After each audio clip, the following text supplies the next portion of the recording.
and so they, just like the oil companies, they set up all the roadblocks they can. And we see the roadblocks, but we can't imagine beyond them. I mean, holding our politicians accountable, that's what I've been hearing from the activists. We have to hold each other accountable. Here I'm someone in the field, and I don't know how to hold them accountable because the status quo tells me I'm powerless to do so. No one can see our legal responsibility, this commonwealth, right? This essential voice of my civic responsibilities to compel. I mean, John Lewis just died. He says, you know, disrupt. You know, are we not disrupting enough? You know, get in the way, he says. And that lit my bulb on. You know, I'm on fire with getting in the way, but certainly as one voice, it's ridiculous the power, right, that I don't have. Yeah. Well, I mean, you know, if you look at stage, at people dancing, for instance, you know, left shark is silly, but if you had 6 people doing left shark in sync, it doesn't look silly anymore. So, you know, it doesn't necessarily take a lot of organization, but it does take enough organization so that you can point to a few other people who support that idea.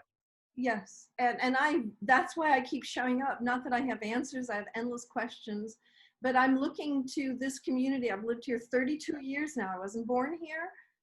And I keep showing up at all these crazy little corners of Pittsburgh, and it's like, I know we need each other. I know there's enough passion and intelligence, but who are we not leveraging? What office haven't we gone to yet with a platform so well envisioned that it gives them the solutions, it gives them a way to transition out of the structure they're stuck in, they're compelled by. I was told by one leader that if we're going to be activists, it's not about making them come up with an answer, it's coming up with an answer and giving it to them and then making it so easy for them to say yes. That's what I'm hoping we can figure out. There's a little hope in me. Well, sometimes that's a tall order, but sometimes it's just the answers are there already. It's just a case of giving people a chance to accept them. I mean, education, presence. I mean, this is the movement. This is the work of the movement. She's getting to do that. I'm getting ready. Thank you for listening. Thank you very much. Still ringing.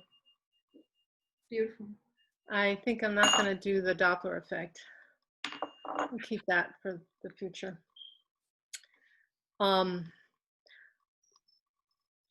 Thank you for a lively pre-salon discussion, and welcome everyone to the 102nd Sustainability Salon. We are in the middle of a 3-month sequence looking at economic things. And last month we talked about the economics of energy with a great presentation by John Detweiler on the sorry state of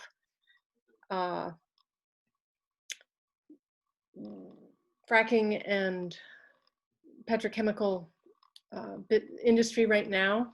As during some of our discussion just now, Alyssa commented on how it's crumbling. The only problem being that it's still forging ahead in many ways, still building, here's Charlie saying hi, still building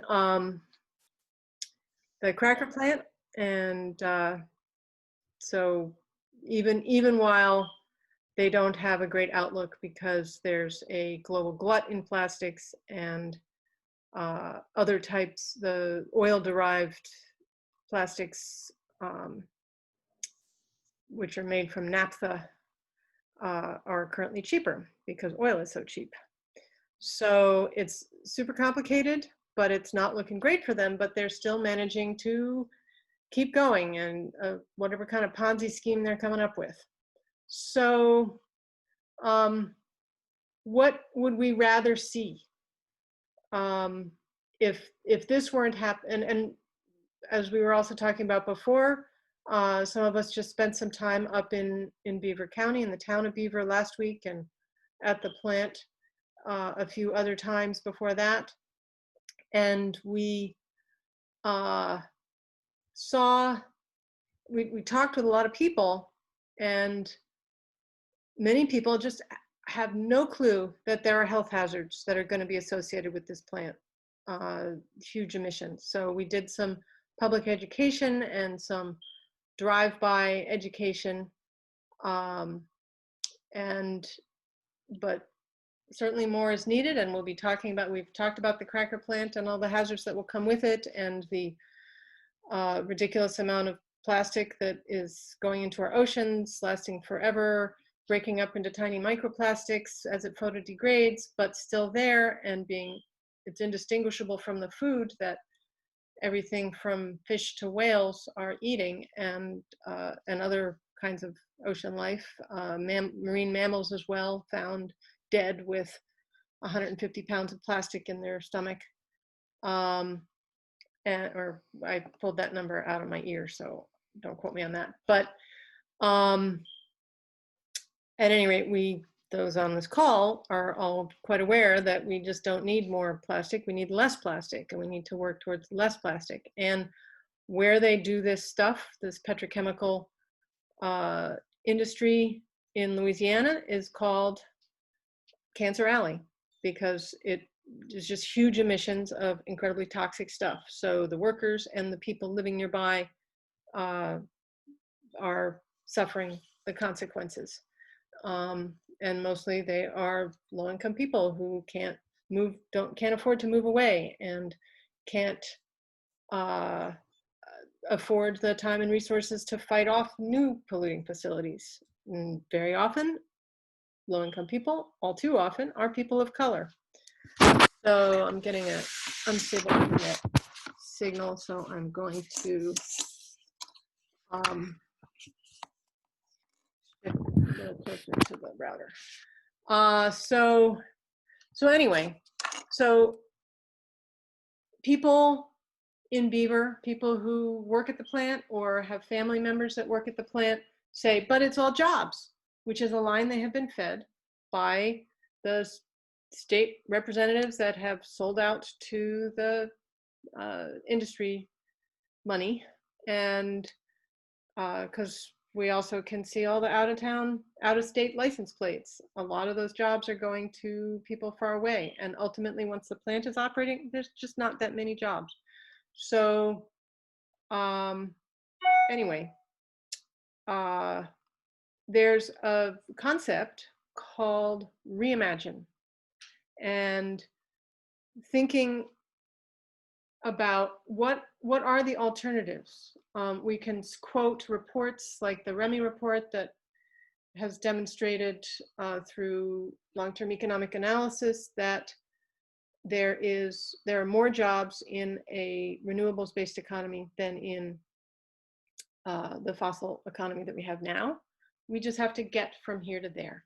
So several years ago, I think in 2017, an effort called Reimagine Beaver started, Reimagine Beaver County, and envisioning different businesses that could be there in place of or taking over from this stuff that is unhealthy and climate destroying and all the rest.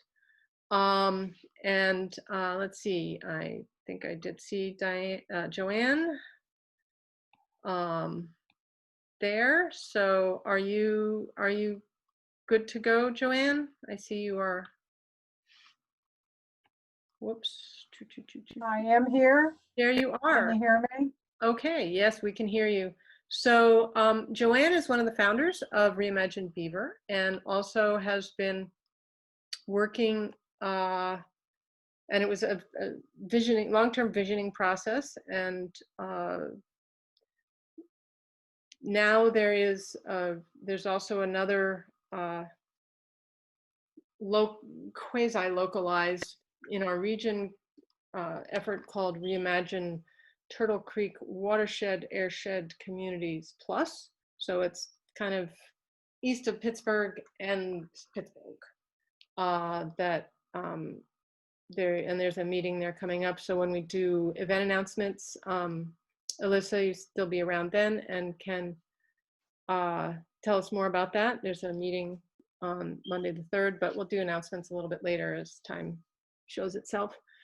And also more people are continuing to sign on, which is great. So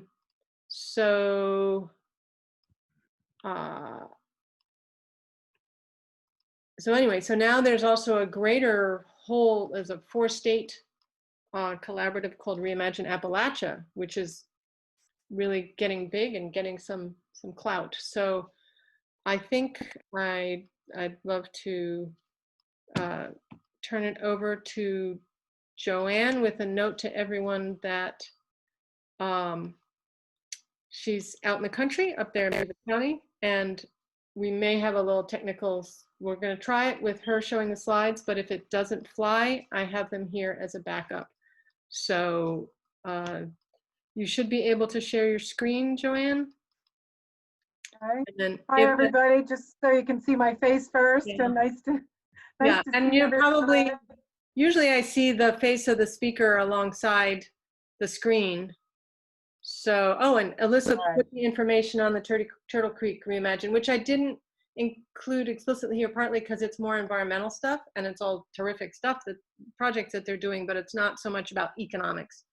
And so Joanne will talk about Reimagine Beaver and now Reimagine Appalachia.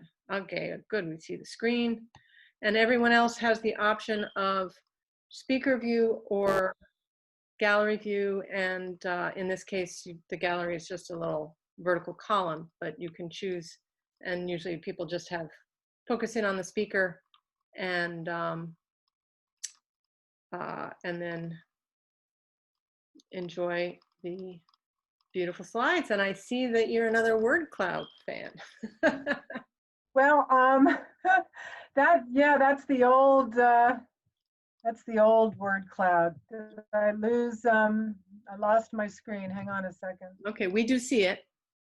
Yeah, I'm on the wrong. I'm in the wrong. I got to go to normal. There. All right.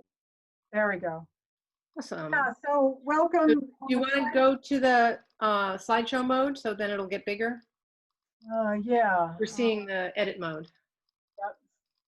Oh, and by the way, folks, if you have questions or comments, put them in the chat window. And our salon stalwart, Mark Dixon, will be monitoring that. And in general, we'll probably have discussion after Joanne finishes, but if there's something, a point of clarification, we may, Mark or I may interrupt Joanne to field that question, but mostly we'll probably do it at the end. And Joanne, you don't have to watch the chat because you're busy giving a talk, and we'll take care of that. So Sure. Thank you, Mark, and thanks, Joanne. Here we go. Yeah. So Maren, if I lose my signal, I'm going to stop sharing. Right. And I'll go to my phone, which I have on, Mm-hmm. and then you're going to switch over to share. Is that how? Exactly. Yep. It's looking fine so far. Great, good. So I'm really excited to come on the heels of Economics 101, where John, and I'm sorry I missed it, told the truth about what's happening in the industry. And the idea behind Reimagine Beaver County from the very beginning was to provide the alternative. We need an alternative for people in Beaver County to get behind something else in order for us to really transform the region into a new narrative. And without that, I think we're kind of stuck, and then you're all stuck breathing the air that's coming your way. I just wanted to say, the word reimagine now is all over the country, it's all over the world. And I did an interview, and I hope the article comes out soon, with Anya Libvac this week. She asked me, she said, did you guys coin the term? And I told her, I said, I think we did. Maybe Dollar Bank beat us to it, but we did not copy Dollar Bank. So anyway, I'm going to open up right with kind of a fun and challenging idea. Very often when I'm talking about Reimagine Beaver County, people say, well, why don't you mention, the need to stop the cracker plant? Well, that's never been part of the Reimagine initiative because, I believe that activism needs to happen and stop the pipeline and cracker plant and fracking. But to get people in this county to support something and to get their minds off of the fossil fuel, we have to give them an alternative. And I kind of like to use the metaphor. It's like organic gardening. We have to feed the soil. We have to bring in the good bugs. And so the activism is going to, with clean chemicals, get rid of the petrochemical, but creating the alternative and a vision and options and jobs is generating the new path. And then it doesn't polarize people. If we were to be trying to create something new while also saying we're going to shut down the cracker, we wouldn't be able to attract the labor people. And that's really who are a big part of the labor pool here in Beaver County. So Reimagine started, as Maren said, in 2017, and we did visioning workshops. League of Women Voters, Heather Haar, had done visioning before, and she kind of brought the idea to us. So with her support, both in money and body and mind, we created 3 workshops. And the first one was probably really the most fun, as Mark Dixon can attest to. He videoed it, and it was a blast with people coming up with great ideas of what kind of business they wanted in the county. So everything from steamboats on the rivers to hemp farms. And we're going to talk about that a little later because I want your brains all to help us on this. We're kind of getting near the pot of gold over the rainbow. So I want hopefully you all to help with some of the ideas. So we did asset mapping in a second session, and we did a SWOT analysis. Patty DeMarco took us through that in our third session. And we got the support of Slippery Rock University Sustainable Enterprise Accelerator to help us refine our vision, really formalize it. And they worked with us and a group of people. Reimagine Butler joined us for that. They were just in the early stages of forming, but we all met up at Slippery Rock and spent an afternoon hammering out our vision and our mission. I think the mission took a lot longer because we wanted to get it sounding really, we wanted it to include what everybody in the room wanted. And as you can imagine, that took a long time. Also at this workshop, by this time we had identified interns that were working with us, and we're actually going to do some research about the assets in Beaver County that came out of our first year of the visioning process. And also I want to mention Sophie Rydell was an architecture student at CMU, and she created a lot of the artwork that you're going to see today. She's now down in Louisiana doing some work in a similar field. So she's going on to bigger and better things than Beaver County. So all of this visioning work and the research we did, we had to do a 8x10 glossy. So we ended up putting a report together. It's about 40 pages, and I will pop the link up on the screen here in a minute. 20 pages of it is an addendum with all of the ideas from the 150 people that contributed to the visioning session. So even the little sticky notes, we had giant maps that people drew on. We had pictures taken of those, and we included them all in this addendum. So this is really, it's a nicely done report. Again, thanks to Heather Haar and League of Women Voters who funded this. And Heather is a phenomenal proofreader, if you don't already know that. So I don't think I've found a mistake in the report yet. And you'll see some pictures again later of these giant maps that were included in the visioning session. So these are the links. The first one is the book, the 40-page book. And I included the second link. If you're ever feeling really depressed, and I watch this, I think I watch it at least once a month. This is a 5-minute video clip that Mark Dixon did of that first visioning session in March. And it's fun. It's really fun because people got silly, crazy, wild ideas, serious ideas, and it's uplifting. It's a really good video to bring yourself out of the doldrums with. So all of this work, where was it going to go? Well, we thought we were going to enlist the cooperation and support and allyship of the Beaver County leadership, or at least that's what we were told is the logical next step, right? Now you take it to your county leadership. And the work and the writing and the research led us to conclude that we were going to ask them to create a green economy task force in Beaver County. And there is one in Indiana County. And we wanted one in Beaver County. But I was working with some people here locally on the Economic and Development Committee. And we were warned that that was a masochistic strategy. That if we were to go to the Beaver County commissioners and take this report and ask them to take this over and make a committee of the chamber, they'd say, yeah, sure, and put it in the top drawer of their desk and move on. And we were starting to feel a little cheeky about this whole thing, like, well, wait a minute, why can't we as a community come together as a group and do this ourselves? And that's actually what we were counseled to do. So that was going to take some time, more ally building and stepping back into the county.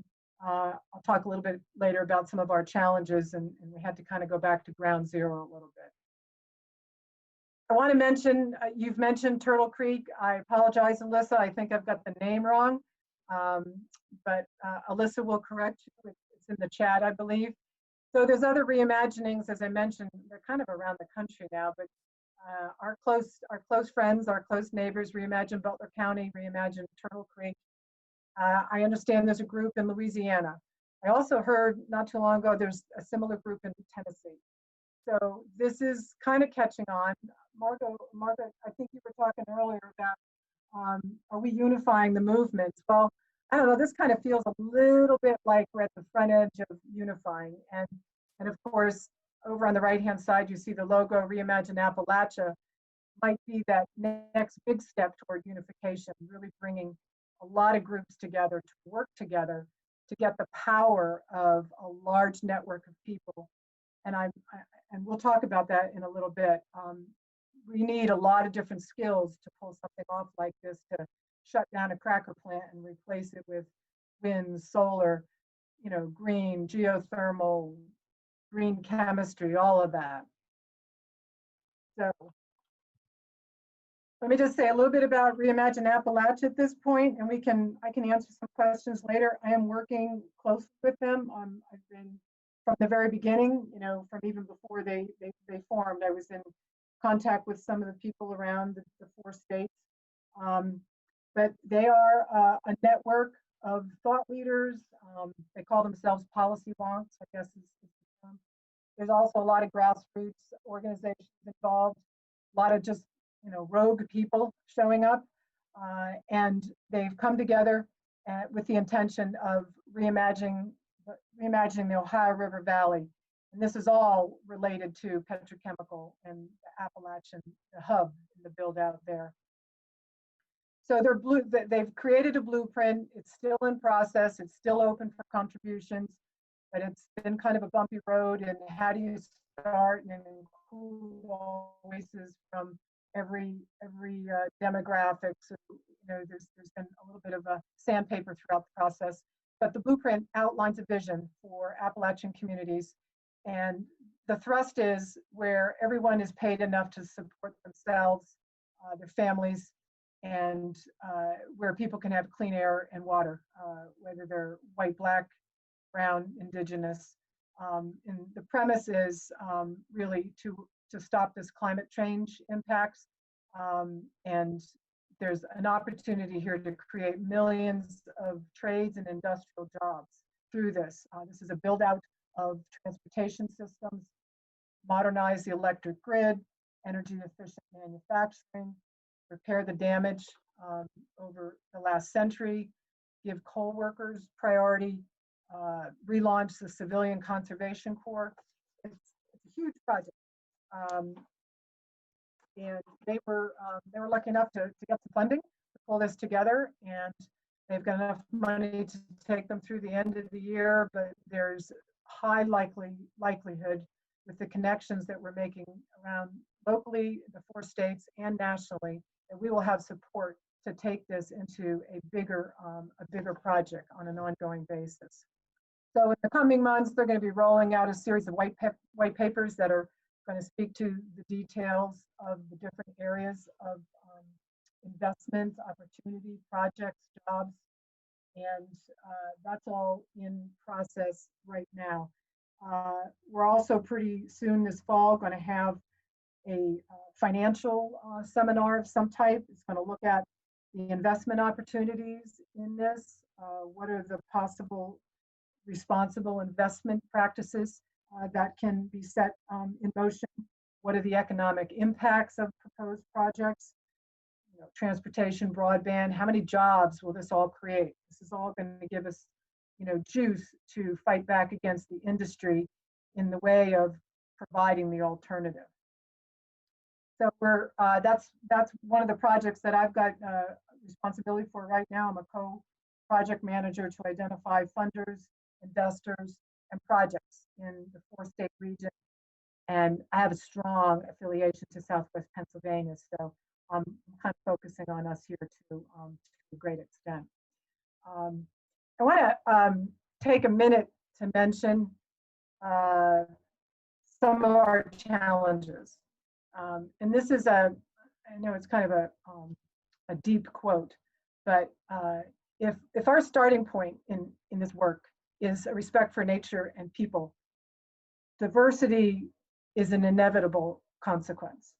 But if technology and the needs of the economy are our starting point, then we're going to end up creating what we have today, the same thing, which would be a model that doesn't really pay attention to the needs of people and places, and it's more of a top-down.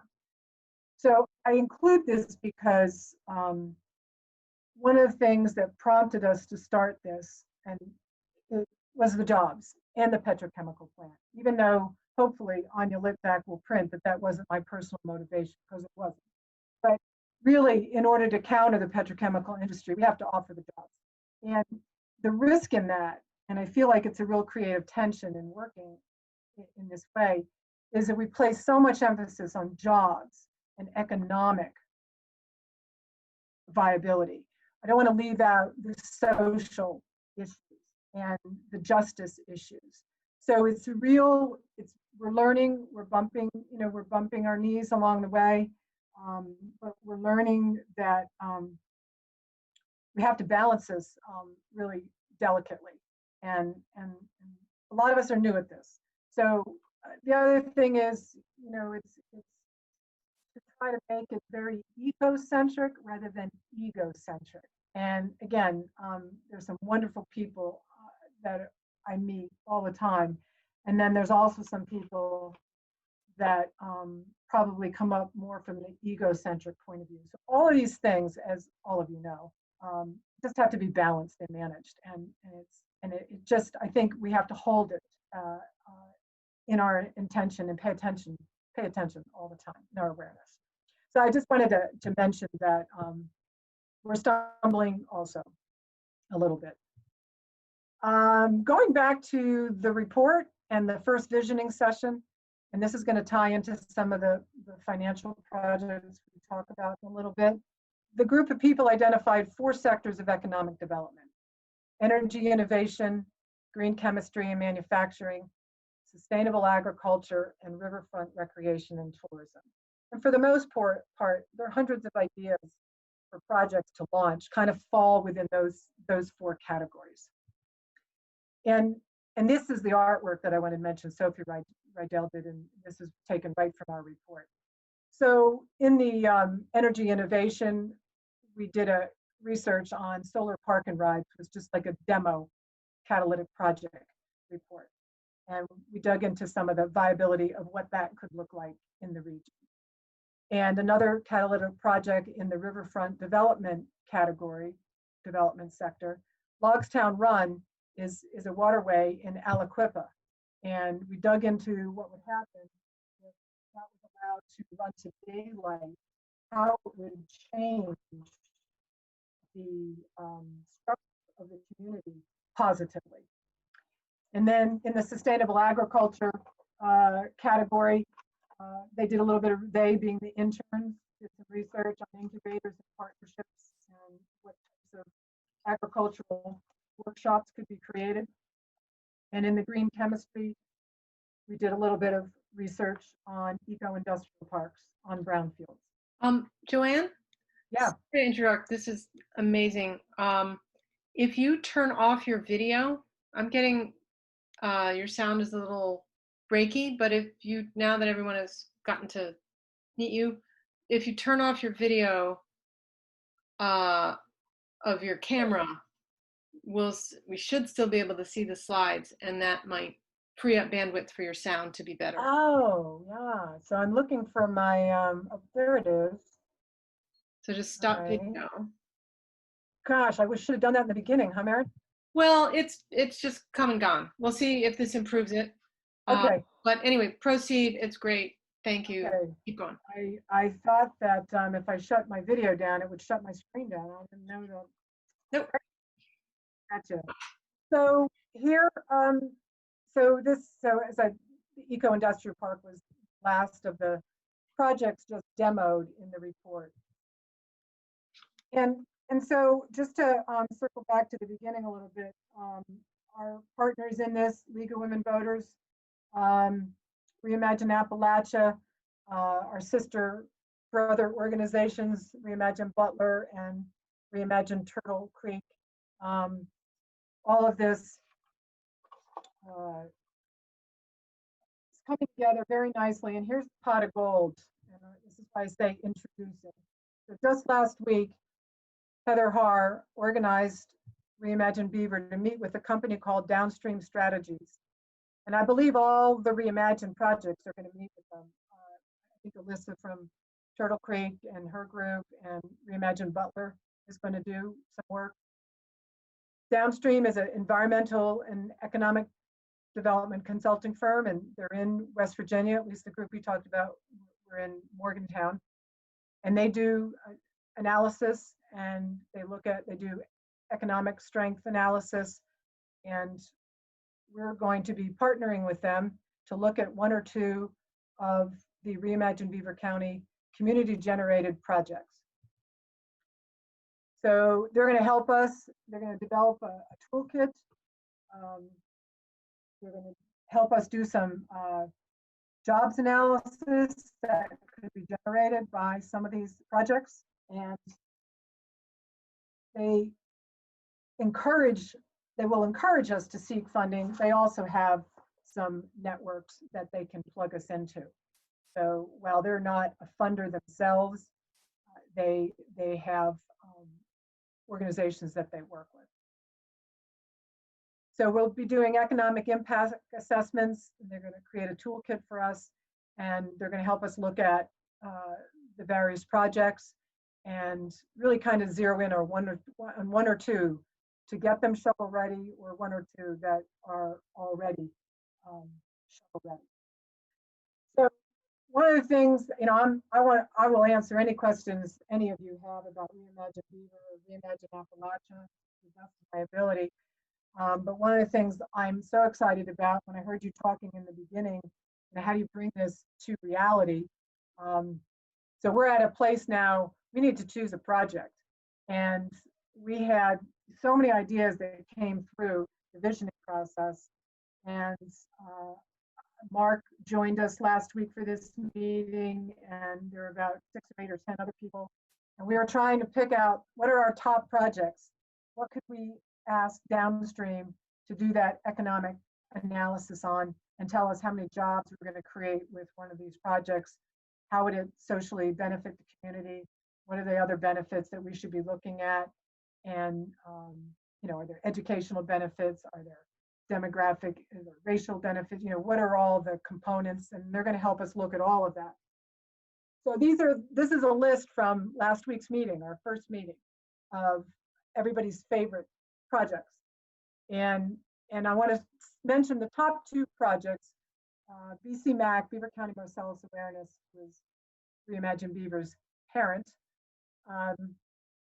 They hosted an essay contest a couple months ago.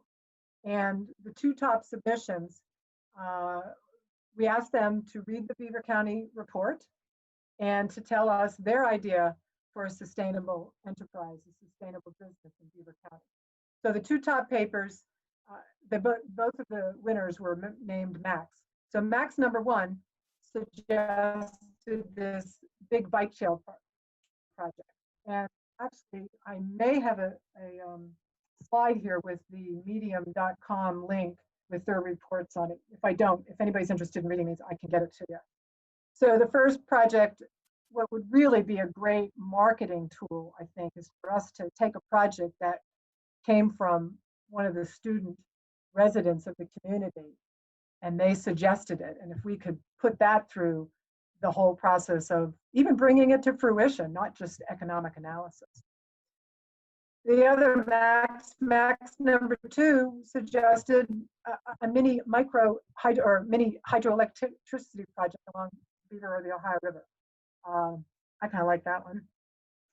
And the one that I think would have a really big splash, and I haven't seen the numbers yet, and I'm not an analyst, would be an eco-industrial park. And I've just got this crazy vision that it would, we can set it there across from cracker plant and on a brownfield or nearby, and we could open it up to multitudes of businesses, incubators, education on sustainable agriculture, jobs training entity, maybe an actual small manufacturing operation, maybe there could be an algae farm inside or a fish farm. But a park that would have all of the businesses would either be regenerative or zero waste cycle or circular. And I think that that would be the biggest way of saying to the Beaver County leadership, this is what we're interested in, and this is what's going to be successful going into the future. So as you can see, there's some other ideas on there. The paddle wheel boat business apparently is a very successful kind of business. There's some down in Virginia, West Virginia, I'm told. I think hemp projects, I think that it's not unfair to say, Mark, that's a personal favorite of Mark's. A boat system to connect riverfront restaurants, organic gardening education. So these are the top ideas, and we have to decide by July 31st. So I would love if any of you would be willing to put in the chat, vote on what your top 1 or 2 would be. And then if it's something, an idea that you have that's not on here, I would love to hear that too. Because I think that from the very beginning of this, Allegheny County folks, organizations, people, neighbors, Westmoreland County, Butler County, everywhere have been probably the biggest supporters that I have felt in this Reimagine project, more so maybe than my Beaver County residents, because everybody in Beaver County has their head so far, you know where, not everybody, excuse me. Anybody that supports the cracker plant has their head so far where, you know where, that there's no space for them to look at something exciting like this. So part of what's kept me going in our little small volunteer group has been all of the support coming from you all, you guys in Allegheny or Westmoreland, wherever you're all from. So that's why I'm opening this up for your input, suggestions, thoughts, because this is, it takes a village. It takes more than a village. It takes like a whole region It may take multitudes of states and regions to really displace the petrochemicals. So I'm going to leave that up there for a minute. While you vote, I don't have any formal vote tabs, but, and maybe Maren, you can make the chat available to me later, because Mark is setting up a hey, Mark, sort of thank survey you. voting thing. I was Right. thinking that there might be something like that available. It may need to be set up in advance. Let me try. I might just be able to. Why don't I just do that in a Google form, and then I'll submit the link here, and people can just do it a little bit Awesome. casually. How's Thank that? you. That's awesome. Somehow it's not. It's not giving me the option to do a form here, which is. Okay, well, I'll do the chat moderation if you want to. Oh, sure. Okay. If you want to take that, yeah, go ahead, and I'll work on that little survey. All right.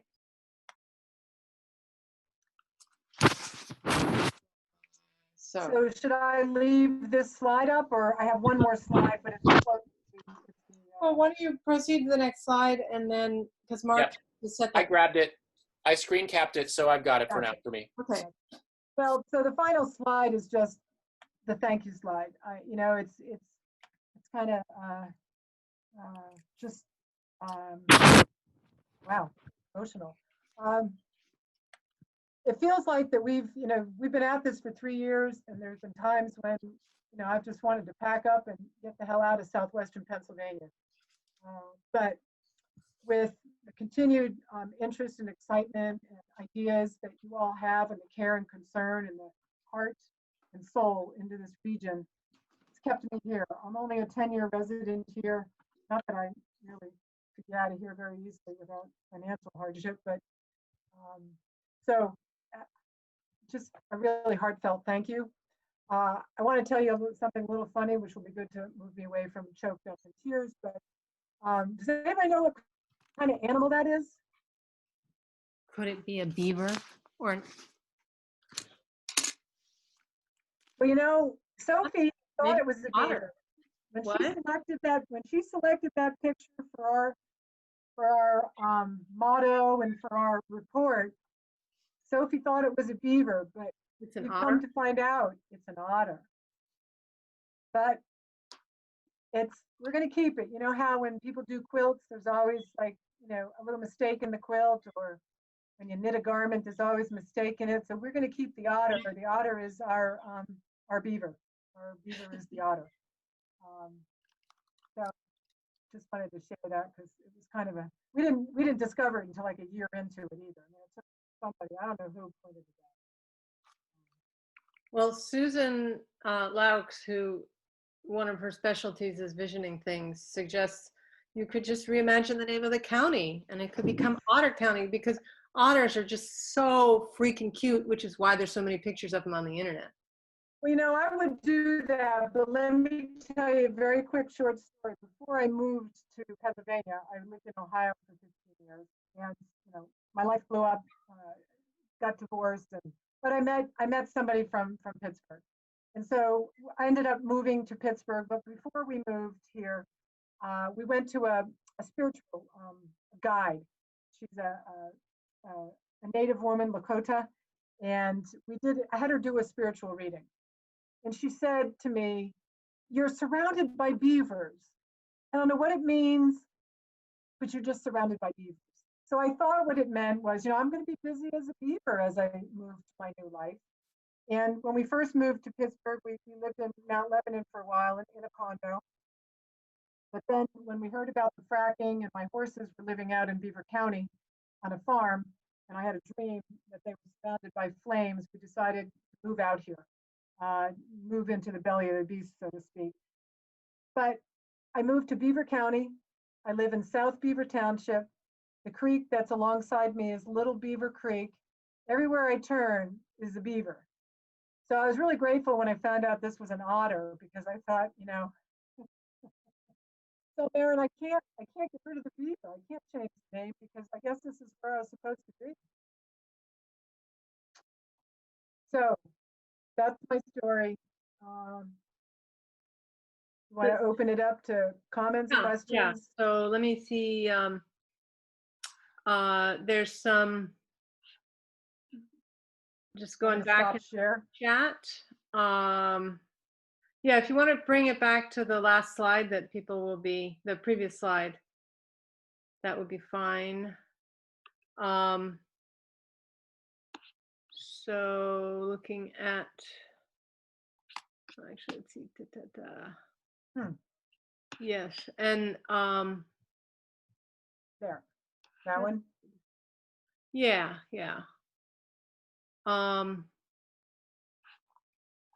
So there definitely was enthusiasm from some quarters for the hemp farm. Mark posted, and this is partly for the, but I know there's a couple folks on the phone. Mark posted a link to the a video that he made. Mark is a very fantastic environmental documentary filmmaker, and he made a video of the first Reimagine Beaver event, and the link is in the chat. There was enthusiastic response to the hemp farm situation, the hemp farm idea. And here is where, okay. Justin had a question about the opioid epidemic as a litmus test in terms of, I guess, maybe Justin, do you want to unmute and ask? I could read your question. Sure. Yeah, no, if you, I just want to, I hear if, so I just want to hear about what has been going on as far as like non-planning stuff. Do you mean, is this effort also trying to address the opioid epidemic? I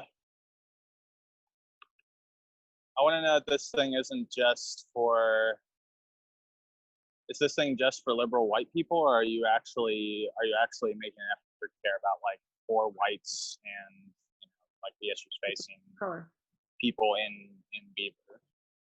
Like it's, I know it's a tough question, but it's, you know, I think it's worth asking. Like, is this effort mostly being spearheaded by, you know, well-meaning but not necessarily very diverse? Not necessarily very diverse, you know, perhaps economically or you know, ideologically, you know, folks. Like, what do we have to see that this is?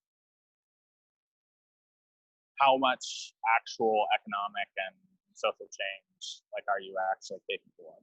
Is sort of, I think, a fair question. Okay, so Joanne, did that come through to you? Yep. It was a little broken up, Justin, but I'm getting practice at that because my signal's broken up too. So I'll step back in a second and just be totally transparent. The first session we had, or actually the first several sessions, well, the first session, we realized that most of the people in the room were white and old. And that's not to say there weren't young people in the room. But predominantly the first gathering that we hosted was predominantly white. So we recognized pretty early on that we had to do some outreach to get other people involved in the project. And I will honestly say that we have, that's been hard for us. I live in northern Beaver County, and I live in a rural area, so I'm personally not connected into some of the communities that are more that are more diverse. So we have been working to partner with other organizations that want to be part of this, that have other needs that maybe weren't originally addressed by that first visioning session. Nobody talked about housing issues and food and transportation crises at that first meeting. So yeah, that first meeting probably was a generation of ideas from some privileged white people that could think about how to wheel boat businesses. So I will say, so we continue, and we've generated a partnership with Beaver County United, and they're much more diverse group in Beaver County with roots in Aliquippa.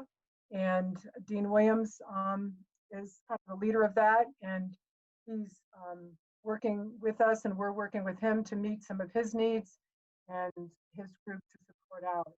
Mm-hmm. Second part I would add to Reimagine Appalachia also struggled at the beginning. Same kind of thing. So we created a racial and community justice committee, and it's headed up by Quentin and Marcia Dinkins.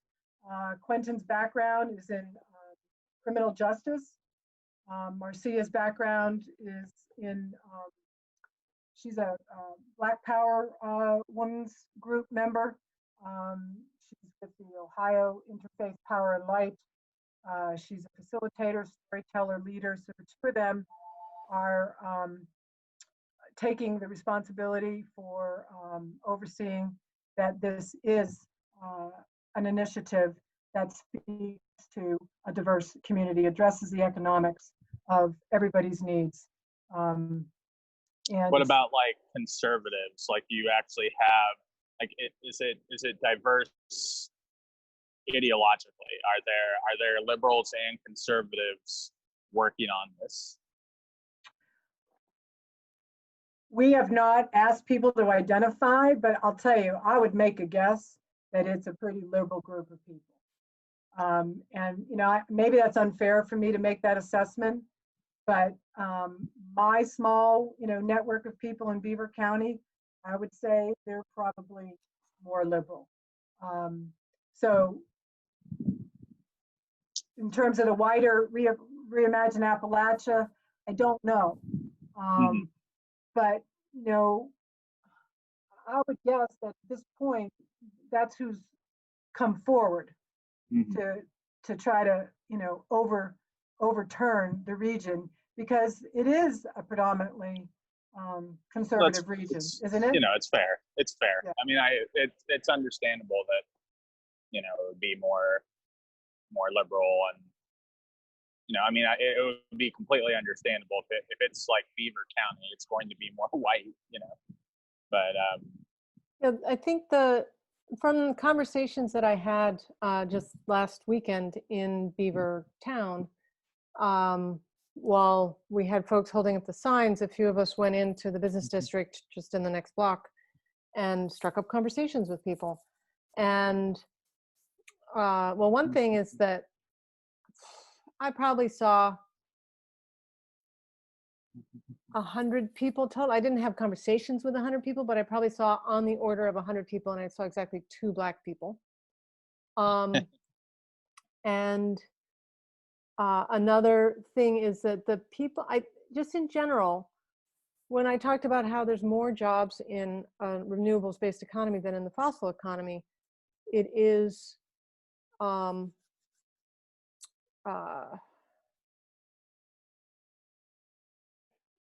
the people who have been, I mean, the conservatives have probably been watching Fox News, where I have to put news in air quotes, and they haven't been hearing about the health hazards, and they've been buying the jobs line, and this industry is the savior of the region line.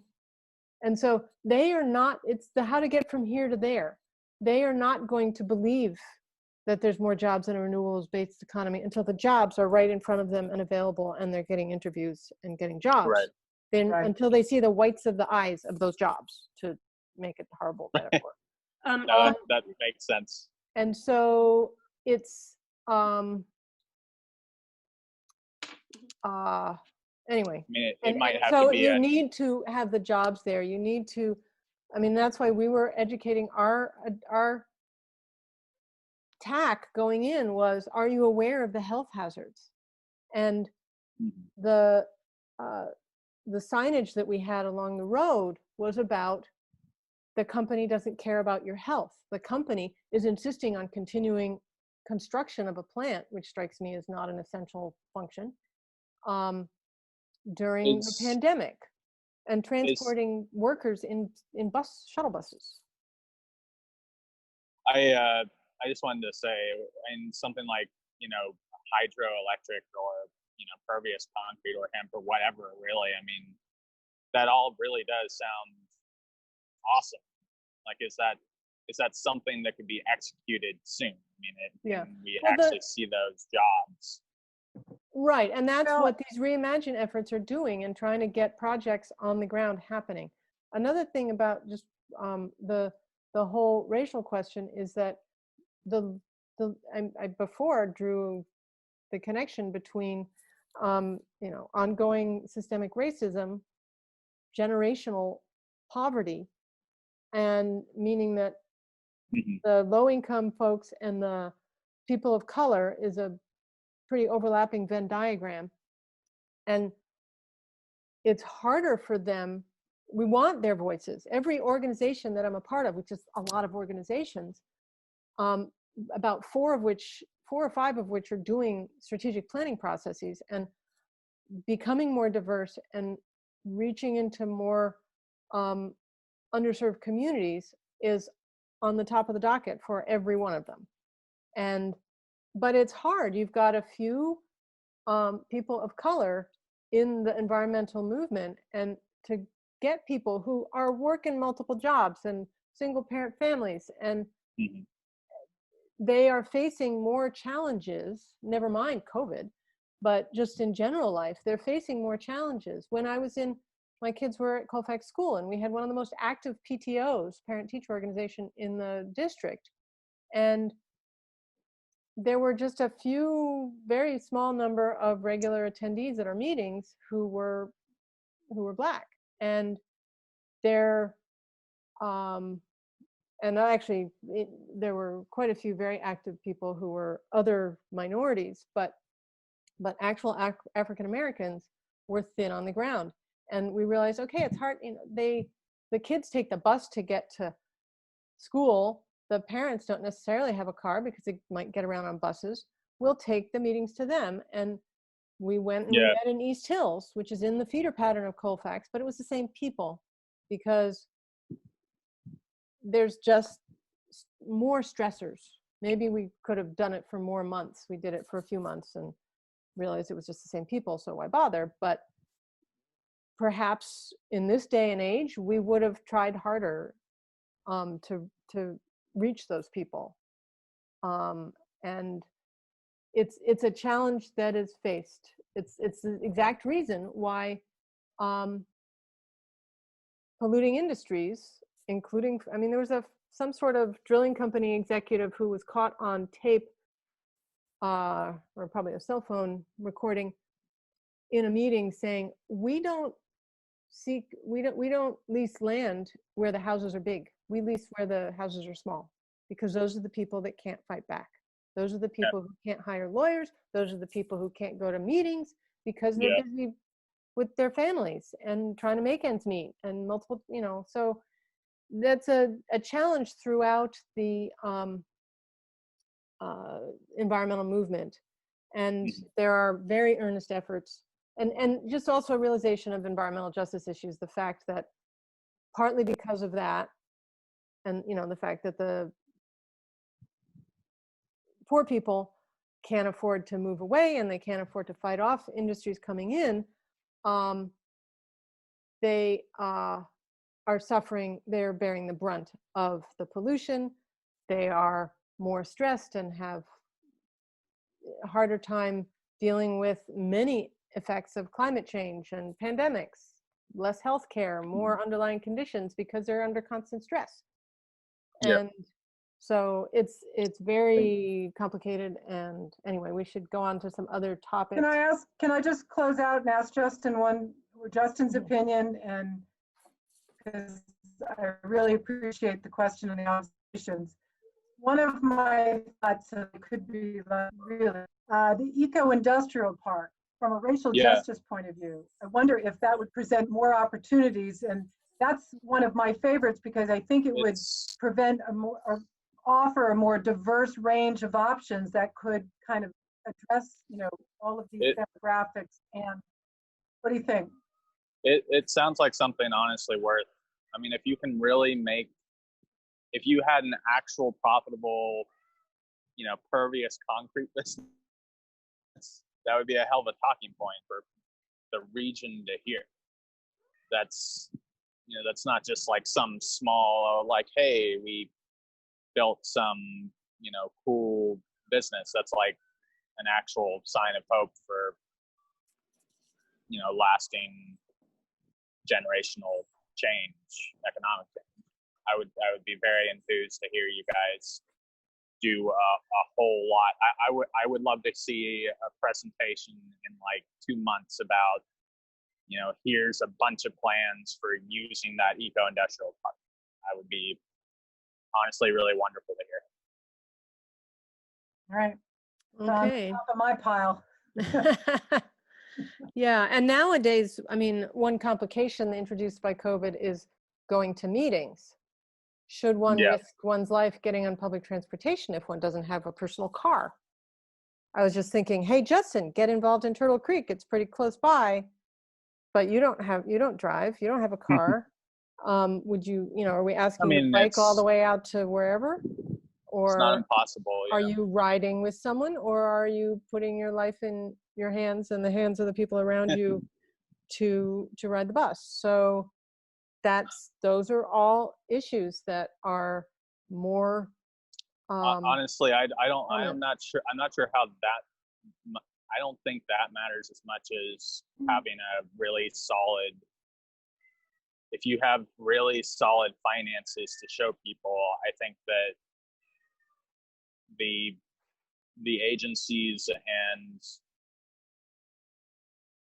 the people will start flooding in regardless of a pandemic, you know.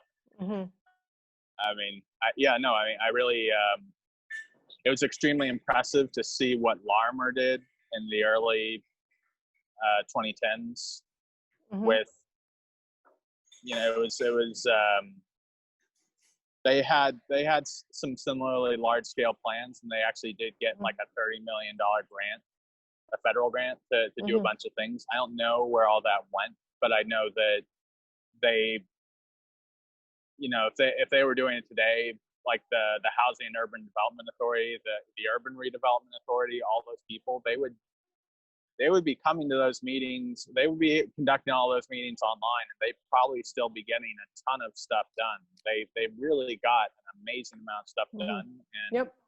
And Millvale and surrounding towns are doing amazing things now, both environmentally and local business, and involving many populations. I think we need to move on from this particular, I mean, it's important and vital, but Alyssa Beck had a point about the extent to which any of these Reimagine coalitions can be thinking about food and what people are eating in terms of eating lower on the food chain. And with education, she has a comment in the chat. There's, and Mark, I don't know, do you want to, no? I'm here. You're here. Okay, do you want to take back over? So I'm happy to. Yeah, okay. yeah. Scrolling up to Alyssa's and then on, and in just another few minutes, and then I'll gear up for Ron's presentation. So thank you, Mark, as always. Yeah, we have some survey results too. It looks like the Eco-Industrial Park has 10 votes. That's the most voted. Bike Trail, Hydroelectricity, no, let's see. Bike Trail had 8 votes, followed by Green, Manufacturing, and Agriculture, Food Systems, Local. Then there are a bunch of other votes. You can, if you click on the link, you can see the responses after you submit. So that's just some highlights, and I will share some of the results with Joanne so that she has access to that information. Thank you, everybody. Appreciate it. Thank you, everybody. Yeah. Thank you. Okay, so the, did we touch on, I don't think we touched on Alyssa's question. I touched on it. Okay. I didn't. Do you want me to move on or ask it? Well, Joanne, is there anything about people's eating lifestyles Well, being talked about in either Beaver or Appalachia?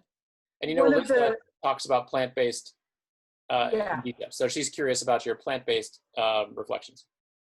Well, we had some conversations, I think it was even last week, Mark, maybe you would remember too, about food systems, local sourcing, education, gardening education. We talked about fish farms and algae farms. So not specific, but the point is well taken about education and eating lower on the food chain. I think if we were to do some sort of project in terms of food systems, I think that would really include that. Yeah, I think that would have to include that, and give people options and education about other ways to eat that are healthier or that are honoring, the planet and plants and the animals. Great. Somebody probably needs to mute themselves. There's a noise sound effect kind of happening. So if you're not talking, please mute yourself. It's like a lion. Yeah, thanks everybody. Margaret Bako mentions, for green technology, please review the concept of the green powerhouse. So that's just something to add to the list. Joanne, you might want to jot that down. Also, algae aquaculture technology, a model bioprocess. I think you've got some things in there kind of like that, biodigester made, but that's a little different. But you've got algae farm, so there's some elements of that. Great. Gail Murray suggests bioplastics, biodigester, artist colony. Hey, Gail. Yeah, Alyssa mentions my top priority with working with downstream strategies is to combine as many of the projects as possible to show how many more people will be employed compared to the petro clay permanent employees. Exactly. Yeah. Yeah. You got it, Alyssa. Yeah, there's also it's a tall order too, because the region is built for infrastructure suitable to a fossil fueled economy and extractive economy. And if we lop off the extractive and fossil fueled nature of the economy, then that undermines a lot of the natural assets of the region. I say asset with an asterisk, because an asset, if it destroys the planet, it might not want to be considered an asset. Right. But I think it's real important to think of what job numbers and how many people can the region meaningfully support, gainfully support. So that's just my little side comment. Justin, pervious concrete and hemp would probably give the organization the most locomotion. Okay, those are like survey related things. Alyssa suggests to consider not only dollars, but community impacts, education, self-care, and putting dollar figures on our inner and outer ecosystems. Reimagine the name of the county, says Susan. Yeah. I like that. Yep, so there's organic related stuff from Margaret.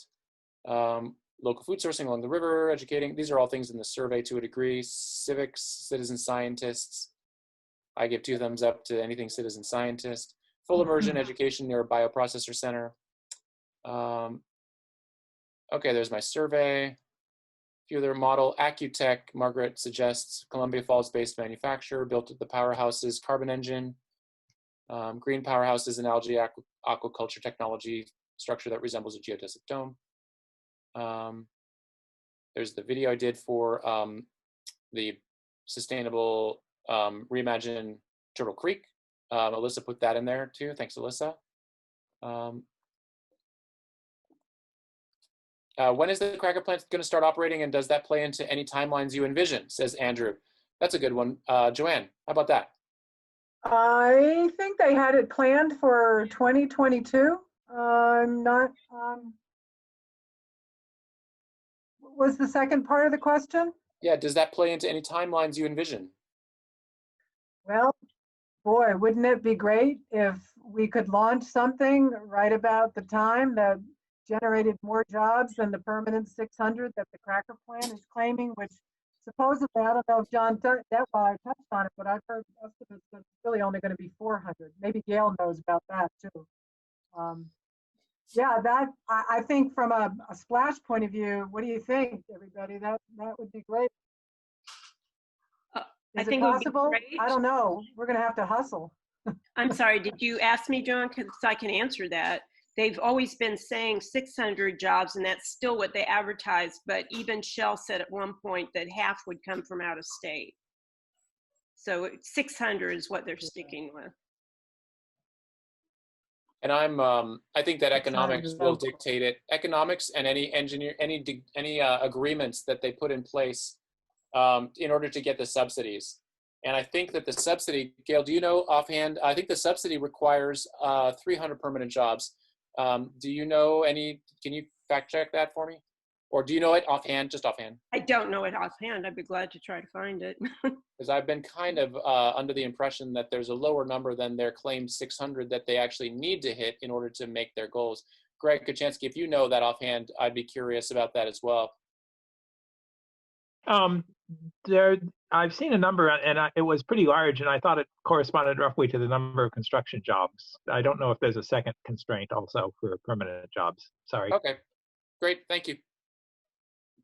Cool, yeah, so complicated. I think they will do everything that they can to wiggle into as much free money as they can and as much pollution as they can, because they are bound by law to do it to their shareholders. And that means they're bound by law to do that to us as citizens, which is a real unfortunate part about inviting some company like Shell into the region. Okay, great. Perry Recker, there's probably a liberal conservative mix around Geneva College. That's where I know that most people around the college, while conservative historically, is strongly anti-racist and has a diverse student body. So that's an interesting opportunity potentially, Joanne, for more diversity.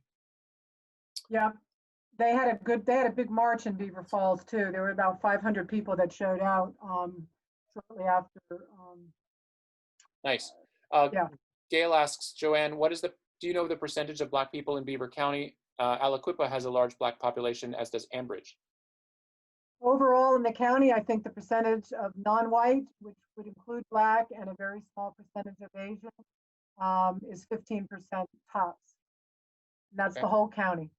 So Beaver Falls, Aliquippa, Ambridge, I don't have my chamber numbers right in front of me, but that's my recollection. That's the non-white population is about 15%.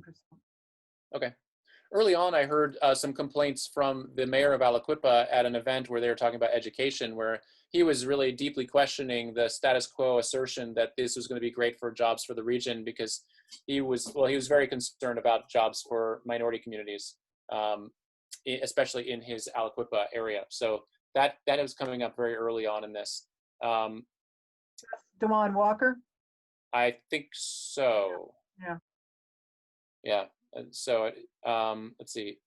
Yeah, he's a strong leader and voice in Aliquippa for his population there. So I don't think he's sold on the cracker. He's advocating for his community, whatever. He wants the jobs and the support, but doesn't necessarily support the industry. Yep. Keep speaking up and close to your mic, Joanne. You're fading in and out a little bit. And I don't think it's internet. I think it's just a computer system. Jason asks, hi, Joanne. Thanks for your presentation. A follow-up to these last questions.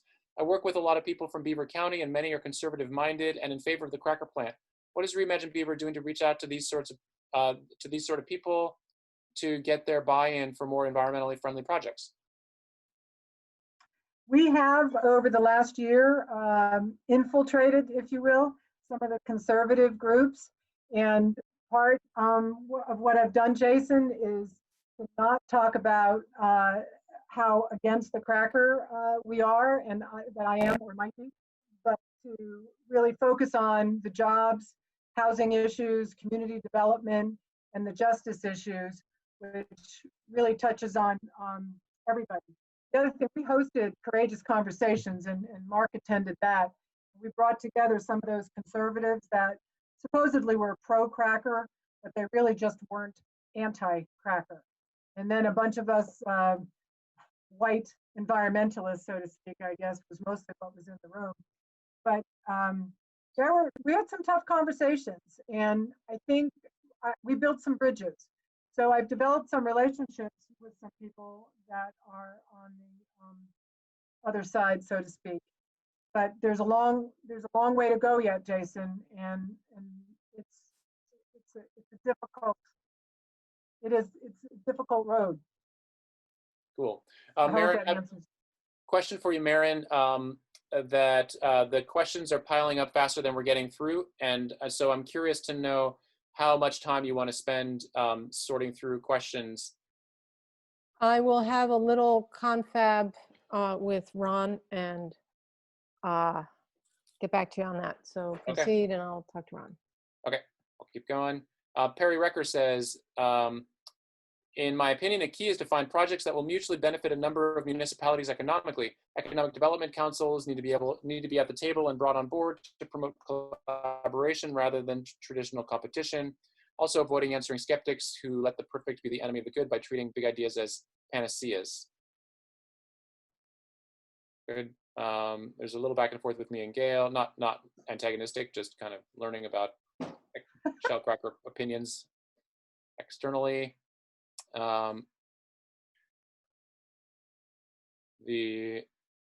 So yeah, Gail mentions how that there's Penn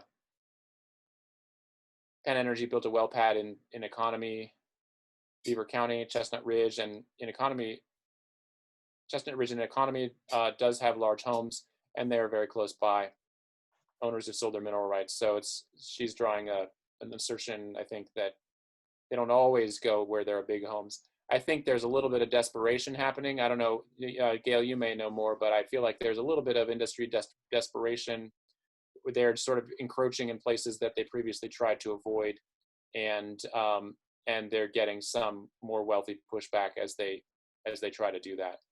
I hope that's true. I'm not sure about that. I just know the specific places. And I don't want anyone to think, I hope I don't have to explain this, that I'm not sympathetic to marginal communities that don't have as many choices and may not have the same kind of voice. But I can tell you, they're equal opportunity polluters when it comes to people's health.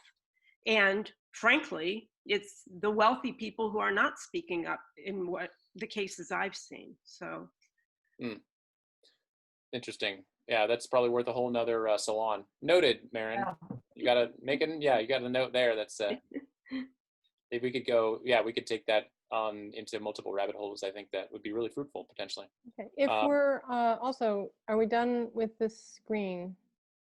Oh yeah. I figure we should unshare. There we go. And Alyssa people shared, can put on gallery mode and yep, see a lot of the people who are talking. Alyssa shared a link about Turtle Creek, the Reimagine Turtle Creek watershed.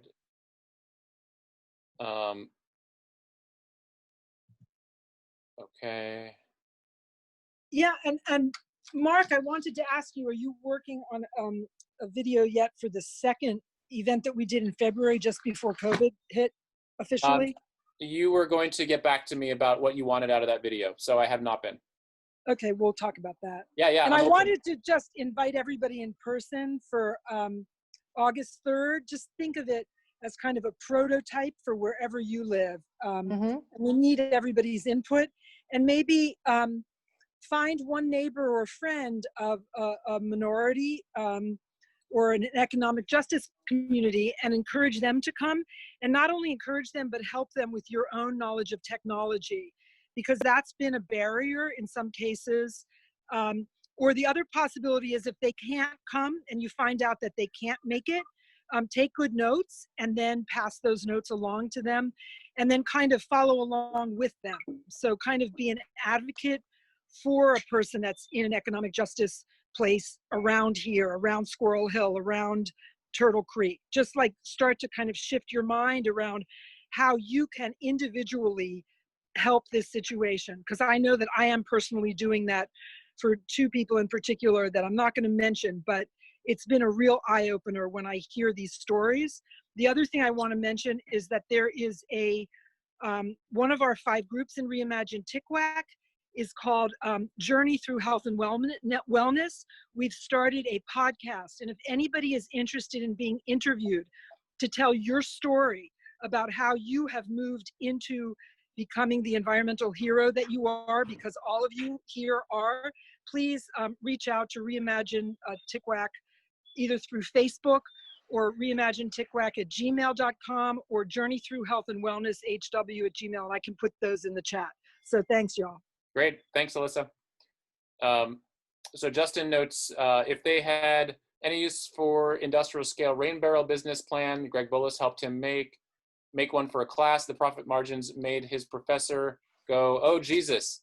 I hope, Justin, I think, is that oh, Jesus, thumbs up or oh, Jesus, thumbs down? You can just thumb up or thumb down. We see you. Thumbs up. Okay, yes. So he was pretty excited about the profit margins. That's pretty cool. Thumbs way up. Okay, awesome. Okay. That's great. Thanks, Justin. Good. So far up. Yep. Well, I got think... it. All right, I'm moving to the next question, Justin. Okay, and then we're gonna have to wind it down soon and transition over. Okay. Here's a question I was really excited to get to here. Margaret asks, what are the trade unions interested in doing in this county besides fossil fuels? Joanne. We've been in conversation with a few people. I think that right now they've been enamored with the fossil fuels, but what we're looking at are jobs, the Civilian Conservation Corps jobs, the infrastructure job build-outs for Reimagine Appalachia, the carpenters, the labor jobs. When all of these, I think, when they're real, that's when the labor unions are going to get more interested. Right now, I would say that they're still skeptical that we're a bunch of environmentalists, and that's a historical relationship that will be hard to push through, and it looks like Greg wants to say something. Yeah, I just want to point out that some of the long-term storage technologies look a lot like fossil fuel power plants in the sense that they have lots of pipes and tanks and things like that. There's a liquid air storage technology where you basically store energy by condensing air into liquid, and then you can boil it and use that to run turbines and stuff like that. And there are molten salt storage technologies, none of which we're using quite yet because we don't need to store energy for more than a few hours at this point. But when you start getting up to renewables running the country for 80% of the time or something like that, that means you have to store energy for days because you can get a bad cloudy week with not much wind. And that means you need large scale storage plants. And a lot of those large scale storage plants look a lot like things the pipe fitters would love. Yeah, I second that. Yeah, and the Reimagine Appalachia project, it's really strongly themed toward trade unions and labor and amplifying those jobs. I've forgotten whose question that was. That was Jason, but yeah. So that's a big focus for the bigger project of Reimagine Appalachia. Great. I think for the sake of time, I would encourage people to just check out a little bit of the back and forth on the chat. There's some interesting topics there. There's also one little tiny note I wanted to add, which was that on the last call with Joanne, I remember I Googled up to see what the prospects were for, Joanne, let me know if you don't want me to talk about this. In coal ash deposits, there's apparently a wealth of rare earths, minerals. And it may well be possible to mine rare earth minerals from coal ash deposits all throughout Appalachia.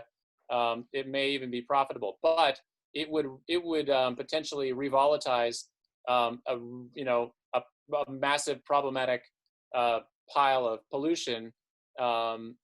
But it could also enable more advanced technologies like batteries and wind turbines and other things with special magnets and widgets and solar panels and things like that.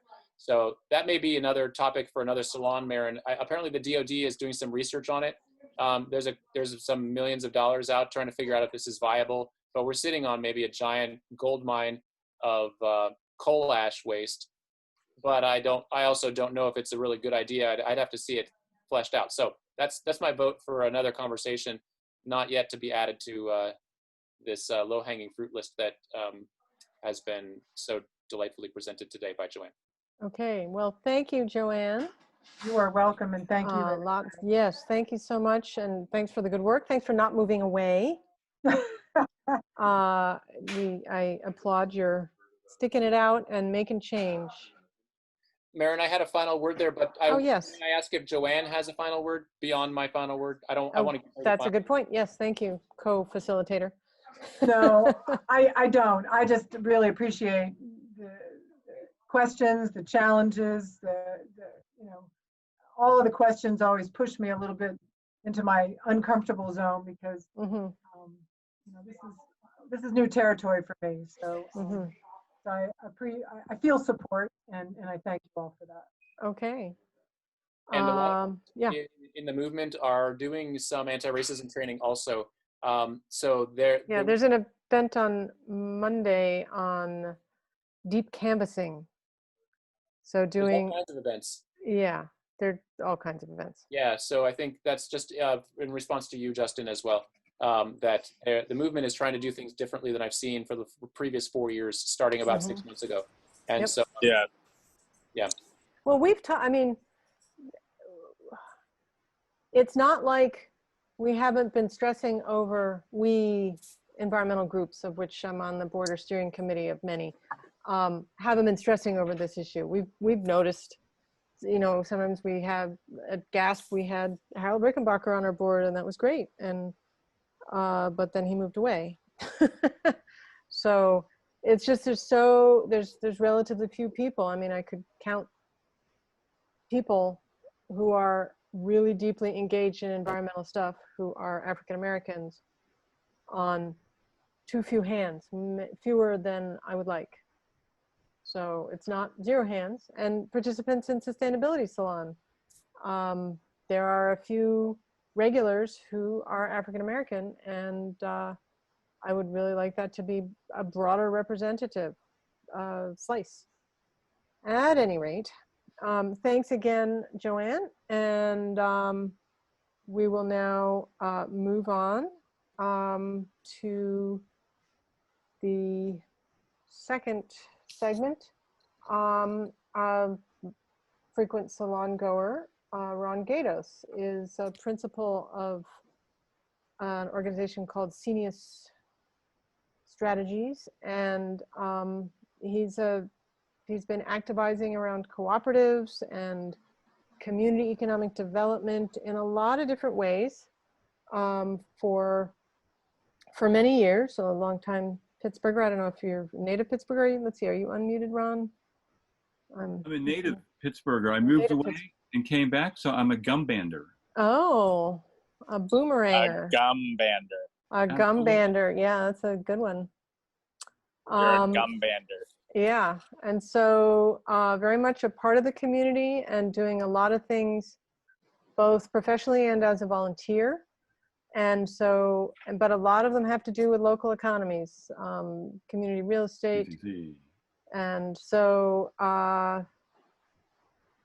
and helping get cooperative businesses off the ground, and just so many wonderful initiatives. And so I'm going to just hand it off to you.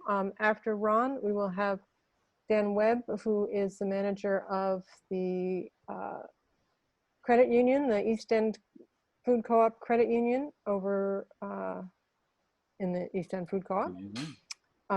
And then we'll have another Dan Little, talking and sort of continuing his presentation from 2 months ago when we were talking about mutual aid networks, because he's both doing local economy, local currency kind of stuff, and applying a lot of that to mutual aid and helping more of that happen. So he spoke 2 months ago, and we can pick up where he left off, and that'll be after a fairly brief presentation by Dan Webb. So take it away, Ron. Thanks so much for being here. Okay. Thanks, Marin. I miss being in your place and seeing everything. Oh, here it is. Yeah, I see. It doesn't have people. It has a lot of tomatoes, though. Nice. Okay, I'm sharing my screen now. Perfect. And I'm going to just give an overview on co-ops in Pittsburgh. Excellent, thank you. So I'm also part of the City of Pittsburgh, Pennsylvania Center for Employee Ownership Task Force on increasing cooperatives in Pittsburgh. Cooperatives, employee ownership, we could say employee stock ownership plans, or they're way big. So most of the time, any employee ownership is going to be on the cooperative model, because employee stock ownership plans usually require bigger companies, and there just aren't going to be that many. And that's in response to the baby boomer silver tsunami crash of retirements, or things like that. I think about 120,000 businesses are going to change hands in the next 5 or 10 years in Pennsylvania alone, and they're owned by baby boomers. And this task force is set up so that we can try to make sure that more people, more of those companies go to their employees, rather than especially private equity, which usually just cannibalizes them or shut down. So that's that. But the chamber is a hands-on resource for member-owned business in this area, region. We worked from Crawford County down to Washington County on various things. We're providing technical assistance and cooperative business development. And also we've been getting several of our members are getting really good at coaching for non-hierarchical decision-making and governance. So think outside the box. We are also developing in fits and starts a platform cooperative, and maybe because of the pandemic, we need to see more ways of remotely marketing businesses and doing transactions for service providing. That you can see pittsburghcovivi.us is a good way to be able to see that. So I'm hoping you walk out with a good perspective on co-ops in business. You know what it is, probably you've heard. It's basically a member-owned enterprise that operates to achieve, collective economic, social, or cultural goals, governed democratically and owned by the members. We made a really cool, I don't have it here to give it to you easily, but it's 10 reasons why co-ops rock. And number 9, I think, is there's no one way to do it, but they're based on these principles, which is open voluntary membership, reading that. Member ownership, that's the economic participation. Democratic control. Who has a democratic workplace? Raise your hand, go, yay, or something. We've spent half of our lives, waking hours in a... I never did. Yeah, pardon me? I worked, my environment was feudal, not democratic. That's representative. Most of people all over the world, and certainly in America, spend half their waking hours in authoritarian environments at work. And that's got to have broad social impact, but also it affects the business.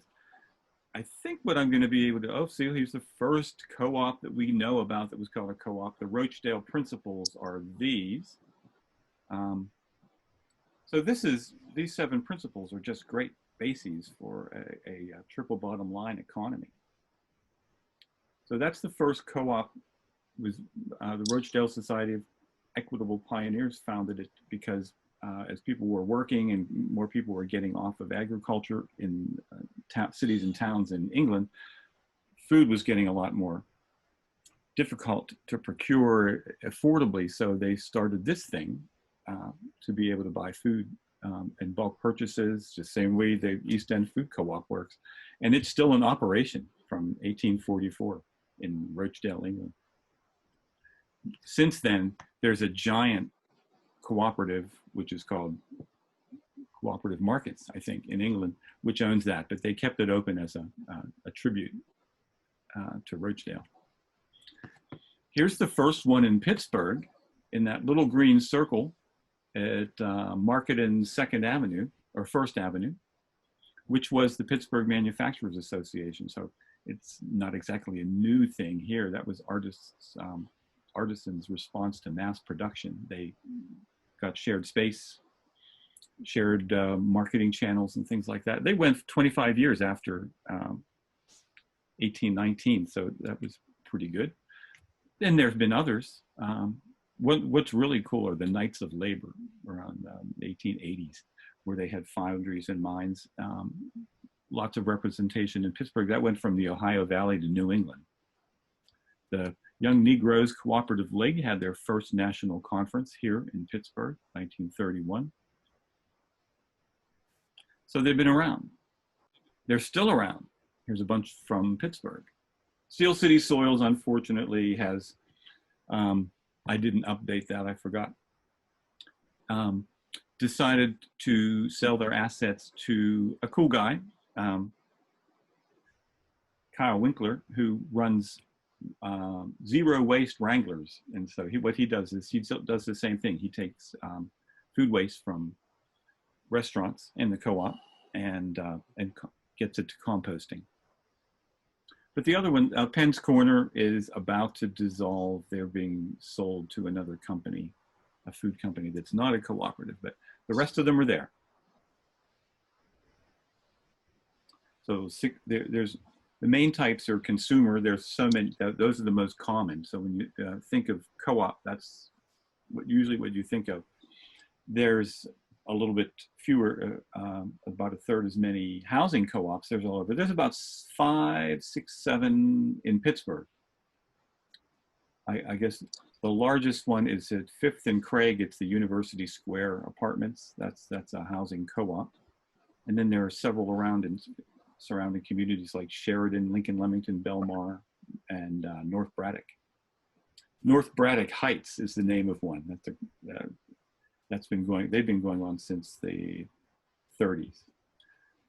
Producer and marketing co-ops, then you can think Land O'Lakes and Ocean Spray are producer and marketing co-ops. Heritage Valley, Organic, and Organic Valley, those are too. Purchasing co-ops are like Ace Hardware, Service Star, where the individual stores take advantage of economies of scale to have advantage for their business, and they purchase together. Worker-owned cooperative businesses, there are fewer yet. There's about 400 in the US. And there are probably 3 or 4 in Pittsburgh. And multi-stakeholder is, there are various kinds of purposes for them, really. The most common example of them is the Mondragon Cooperative in Spain, which has manufacturing, insurance, a bank, research center, food markets. So it's a really basically multi-stakeholder. It's a cooperative of cooperatives that all have this, ultimately common ownership. And quiz, which one is the co-op? They all are. Oh, I said that, yeah. So they're basically in every industry. I don't know of any in defense, but they're in advanced manufacturing, IT, healthcare, counseling, publishing, windows, appliances, even the Federal Home Loan Banks, really a banking cooperative. Best Western is purchasing. They have a purchasing cooperative. So this basically shows the population centers of the United States too. So they're, but the cooperatives are pretty evenly distributed according to population. So it's not like there's any one place that's the mecca for cooperatives. It's just, how the people in those areas get it together and form them. And here's a map of all the co-ops and marked by sector. You can see so many sectors. There are service and retail, manufacturing are the biggest ones. what's interesting about this is of cooperatives in the economy, if you take out the smallest ones, you know, the 10 to 49. Oh, I did take them out, the 1 to 10, because most businesses 1 to 10 are really sole proprietorships by one person. So when you see the red are worker-owned businesses, and the blue are conventional businesses. So at a couple levels, for instance, the 10 to 49 workers, co-ops actually have larger representation in their size class, proportionately. You know, there's still many fewer, as well as the 100 to 249. The largest worker-owned co-op in the country is about 2,500 members. It's a home health care cooperative in the New York City area. The Keystone Development Center that operates throughout Pennsylvania is actually working on a few initiatives to grow healthcare, home healthcare cooperatives throughout the state. So there's 2 or 3 in formation now. Many benefits. Ownership, equitable wealth. You know, worker owners typically get 12 to 15% higher pay, and you know, sometimes as high as 70%. But we'll just go with the 12 to 15%, which is healthy, a healthy increase. They last longer, and turnover is a lot lower in worker-owned businesses, and that's always a good thing. I mentioned this before, the opportunity is going to be huge in Pennsylvania with so many baby boomer business owners. That's a nice tongue twister. Retiring. And you can start one by going from the ground up or converting, what, you know, this is the simplest way, because the business is already there, it's already got a market, and it's just a matter of adapting its ownership and governance. Sometimes not very much, but sometimes more. So then we can go into governance, and for that, I'm going to go to another slideshow. If I can do that. You're going to have to unshare and then reshare and choose that window. So. Oh, I know what I do. I just need to change.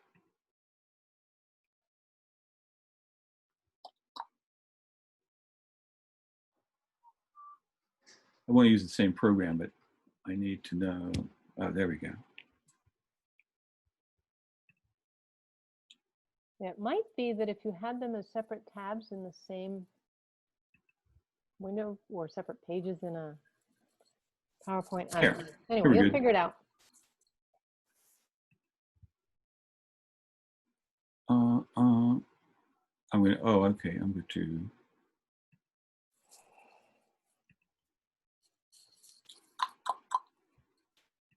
Back to El Zumo. It didn't give me the choice. Now it gives me the choice. Mm-hmm.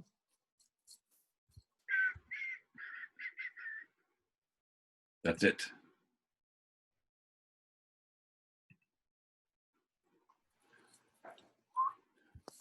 Okay.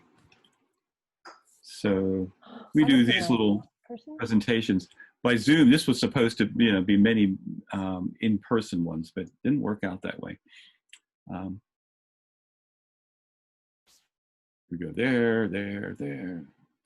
But what's really important for a lot of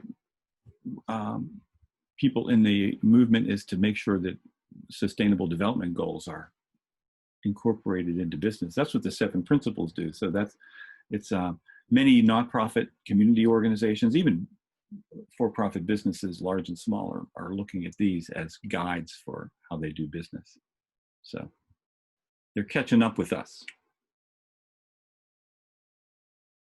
We're going to, so, you know, operating structures, there's always a traditional hierarchy, and that's really hard to deal with if you got somebody who you can't deal with somewhere in those layers. And really, it pretty much looks like this. And so why not go to something that's more conducive to nurturing and cultivating social relationships in the organization in the first place? There's that thing called holacracy, which is real level. So nobody's really ruling it. That one company, Zappos, I think, is still doing it. Another company dropped it after they converted. That might work, but in the cooperative movement, there's what's called shared power structures. So it's concentric circles or interlocking circles that allow for more interaction between players, but give people who are in a certain have a certain function autonomy within that. You know, it's kind of like board and committee, but it's the process is often much more circular. There's a group called Sociocracy for All, which is really good at training people on more direct democracy and non-hierarchical. But here's four kind of categories of decision making. The hierarchy we covered. Direct democracy is what so many people think. When you say cooperative, they go, "Oh my God, I can't stand that. Everybody has to vote on everything." But that's really rare. Consensus is one other that it seems to work in small groups. I mean, how many board meetings have you been to where everybody says, "Oh, okay," you know, and there really isn't a need to hold a vote. It's where everyone says yes. And there's another another approach that's called consent. No one says no. And that's often easier to reach because it shapes the proposal a little differently. So this is a roadmap. I think what I'm going to do, we will, I'm not sure, this is sort of getting in the weeds of the whole process. And so I'm not sure about getting into that, but basically you keep doing picture forming, that's in the middle column, proposal sharing, and then you work it by making sure everybody understands, asking clarifying questions, letting people react, addressing those reactions or objections, and objections are kind of on the upper right, so you can see, is it about a preference or is it about... Ron, I think if you use your cursor on your screen, we will see the little arrow. There we go, yeah, so those are the middle column I was talking about. And in objections is you're talking about preference or something that really threatens the aims of the group, the business, or the work group. So that's, it's designed to be handled in a circular way. So basically, member one, member two, member three, everybody knows when their turn is coming. In a Zoom, when we've done this on Zoom, I just make the facilitator makes a list and they just keep using the same list in order. So people know when they're going to be speaking, contributing, asking questions, whatever. And it tends to have people listen better because they know they're going to be speaking and they don't have to worry about diving in when somebody takes a breath, things like that. So that would be, what are the dimensions of the problem? Member one says things, and then they go around the circle, and the facilitator would say, okay, is our list of issues related to the problem complete? And they might ask somebody to say, okay, let's just slap together a proposal to see if that covers everything, the issues. This is a whole other session, so I don't want to get into the weeds on it, but I just did want to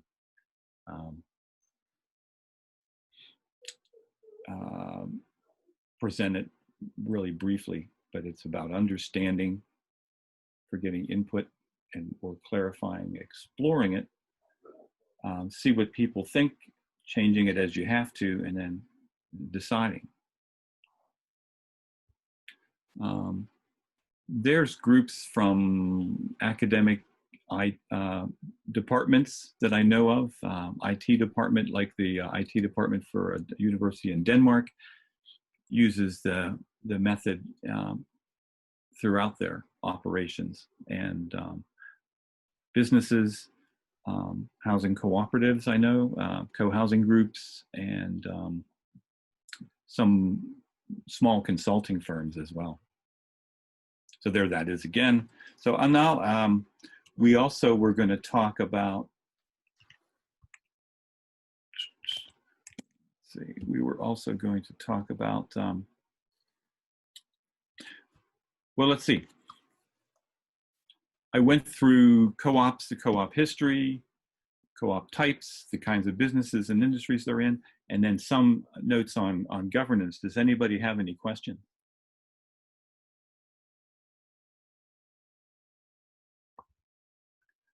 I think we could use more examples of all of this. Like, we're getting a lot of theory, but there's not a lot of examples of how this actually plays out in specific companies. Yeah.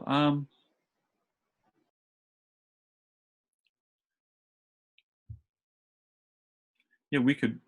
So you're talking about the governance method.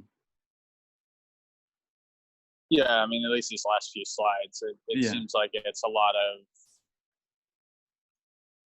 I don't know, and it's interesting, but it's also like not, you know, I mean, you don't have examples of, or at least I didn't hear I may have not have heard the examples of like where to, you know, how like a group like REI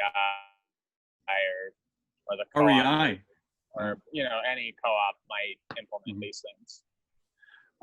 Yeah, the East End Food Co-op Board is talking about it, but I'm not sure how much progress toward that they've made, or how they've accepted it.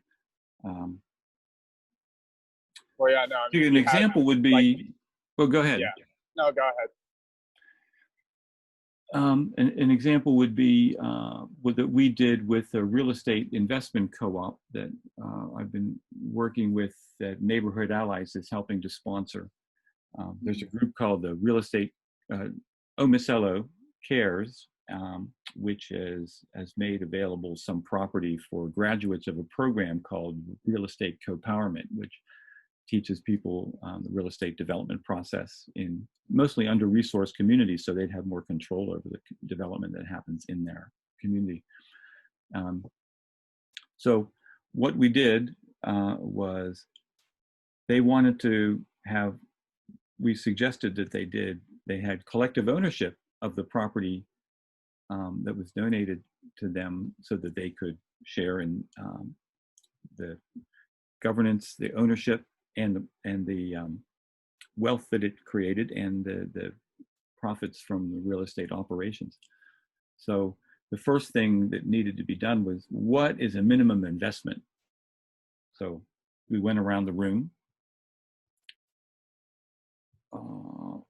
Whoops.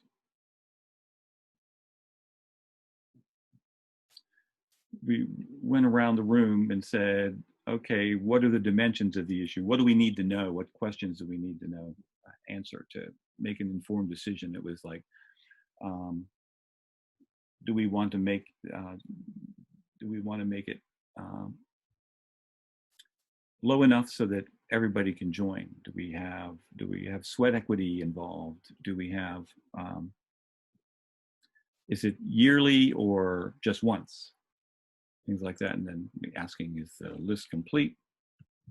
And then what single actions would address them, so we can synthesize that. So one is, let's set it low so that everybody can be part of it. Then the second thing was, let's make it a one-time investment so that people are staying in. And let's also make it possible for people to work their share price with some labor that everybody accepts as needed for the project. That could have been helping with the business pro forma. It could be doing landscaping there, things like that. And that way, but not too, and that by keeping, and then everybody agreed that by keeping the minimum investment lower, there wasn't that much sweat equity that had to be contributed, so that people weren't becoming burdened by working that off. And then they put together a proposal. Somebody just got picked. One of the things too is in a method, a lot of in this method and many other facilitation methods, is not just taking the person who volunteers first to do a task. That's nice that they do, but have some criteria for selecting them so that everybody is it's a good way to keep the super volunteers from dominating the activity, or it just also helps to round out the skill set involved in the group. So that group put together a proposal, and they said, all right, I think we will have a $250 minimum investment that can be worked off with A, B, and C tasks. And we'll do this as a permanent investment. And that's it. And then people, does it address all the issues? And people thought so, yes. So like many dialectic things, the smaller you can make the issue, the easier it is to decide. And then somebody wrote, they said the proposal, we want 250 minimum one time, and people can work it off. And somebody asked, all right, what are the tasks that we would use to work them off? And people went around and then suggested, okay, landscaping, okay, do the pro forma, okay. Make flyers for when the leasing time is up, or and more tasks like that for marketing. And then they thought, okay, that's good. That answers the question. And then another reaction round, say, what do you think? And since that was in a preliminary meeting for that, there people weren't thinking through, all right, $250, and they really didn't have to write a check that night. They went ahead and said, okay, that sounds good. But there may have been, other questions to have the process go another round. And if so, they would have amended the proposal to say, okay, wait a minute. One time isn't enough. I think we were not going to raise enough money quickly enough to do this. So let's make this annual. And people would react to the amendment. And then if that was okay, if no one objected, then it goes. Then they say, okay, this is the final proposal. And people would say, no objections, no objections, no objections. If there weren't, then that would be the decision. It's in small groups. It's in small groups. This is a lot like working, with people who are really good at working together. But for some people who are louder than others or quieter than others, this is also a good way to bring that out, or to let people wait before they give it all they've got in a decision-making session. So Justin, did that give you another taste? Yeah, I suppose so. Yeah. There's that again. Okay. So what we were also going to talk about, since that was a real estate investment co-op, I also was going to talk a little bit about community ownership of real estate. And so, I mean, here's the history of civilization in 3 words. First, there was no one owned anything. And then there became some land holding that was either somewhat communal, all the way up to, you know, the chief or the lord, you know, holding the land. Then with churches, actually the Catholic Church is the inventor of the corporation in Western culture, because people had to figure out where the church, how the church changed hands or who it went to and whatever. And now we're looking at more communitarian ways of holding land. So there are land trusts. The conservation land trust, like, is one, like the Nature Conservancy National, Hollow Oak Land Trust, Western Pennsylvania Conservancy. Are you guys thinking of something like that for the one up in Beaver County?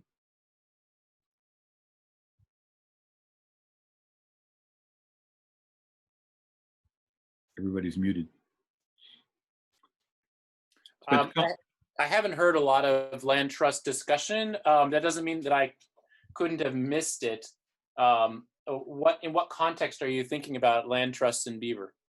Oh, I mean, the one next to the staging area next to the near the cracker plant.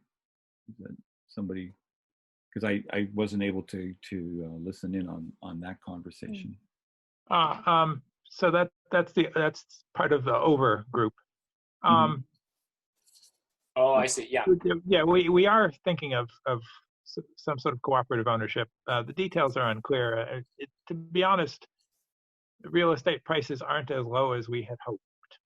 So it's currently unclear whether we can raise enough money to make that actually happen. Yeah, yeah. But, there is a land trust connection with the Turtle Creek, TICWAC,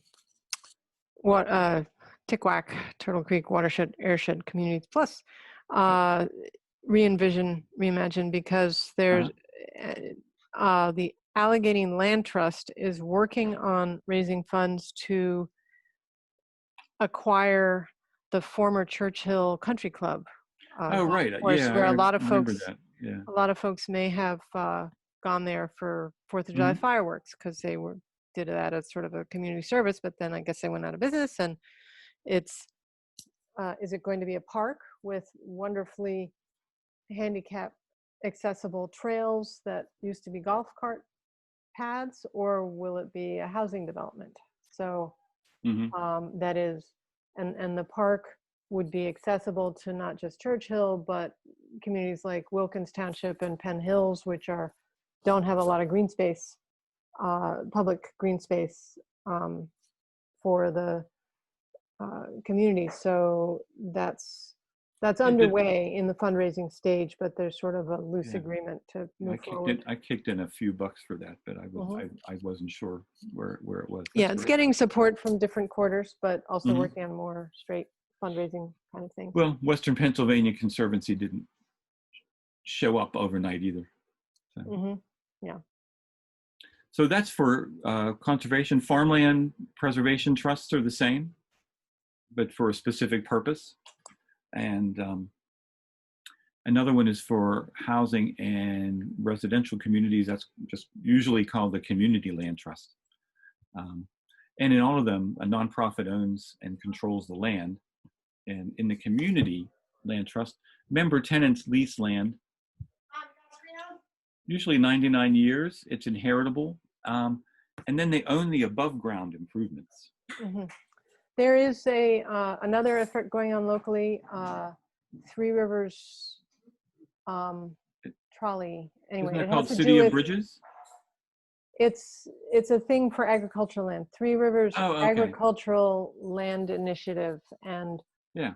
involving Grow Pittsburgh and the Allegheny Land Trust. So the land trust would own the properties, the garden projects community gardens and farms, urban farms would have 99-year leases so that they don't have to keep running through this mill of work like hell to improve a piece of property into good growing soil, and then that the presence of it improves the neighborhood, and suddenly it's worth something for development and gets taken away. Mm-hmm. So that's another thing that's going on, and there's an upcoming, I know it just happened, a webinar about that, but that's in process. Yeah, those are like a hybrid between the community or commercial land trust and the conservation land trust. There's also commercial land trusts, which work a lot like community land trusts here, only they're set up in commercial districts. So for instance, if Second Avenue in Hazelwood or Penn Avenue in Garfield, the land trust owns so many buildings in it, they would be able to control the tenure of the land, but also control who's in those places, much more than letting the commercial real estate market take off and wherever it will. Yeah, and then you can do set-asides for certain businesses or levels of business and incomes of business owners, revenue, things like that. That's being charted out in Seattle, Minneapolis. People were talking about it here, but I'm not sure where it is now. If people are curious to hear more about the Churchill project, we actually have with us on this call Diane Law, who's a Churchill Town Council member. And I don't know, are you winding down? And because we also have to, I think that Daniel Webb has some time constraints. Speak up. Dan, if you need to go soon, or can we continue this discussion for a little more? Both Dans, because after Ron is both Dans. Ron and Dan squared. Yeah, so the oh, never mind. I just misread Diane as Daniel. Melissa's chat. Okay, so this is Diane Law. She's a pretty regular salon goer, and I think I met you long ago at a political fundraiser. Fracking was, I guess, the first thing that we were. And anyway, and you're a Churchill Town Council member and know a lot about the about that project. So. Well, it's very much supported by Churchill. It is located in Churchill. That property is partially in Penn Hills, but mostly in Churchill, where the former golf greens were. It is we've been formally have supported it, in writing and so on, the project from the very beginning. The vision is to have a highly unusual wild space in an otherwise densely populated suburban area that would in fact be an asset for the entire region. Our hope is that it would be a fully available project and property for everyone, including people who are disabled in any way, really. And our super future hope is that we can actually have a playground, play area, again, for people with all kinds of abilities. And that would be very rare, in this area. So we are hopeful that they will get the kind of state support and foundation support that we anticipate. people here locally have contributed significantly, in an effort to demonstrate that we want the project. So that's kind of where it is right now. Obviously, as in so many other situations, the pandemic will have an unknown impact on the timing of this. But I would just encourage everyone to support it in any way they can, because it's very special and very unusual, and we're hopeful. I note that I've been talking with some folks about doing a salon on land preservation, and this project would be very much part of that, but also trolley and different conservation efforts in our region and different models of it. So I will now release, this is just a little snapshot of the Allegheny Land Trust website. I thought I would showcase while you talk about it, because it's a lovely piece of land. It's much larger than you think. Yeah, yeah. So and very exciting.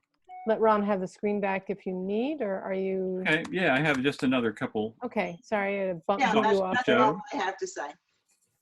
Thank you, Diane. Welcome. Oh.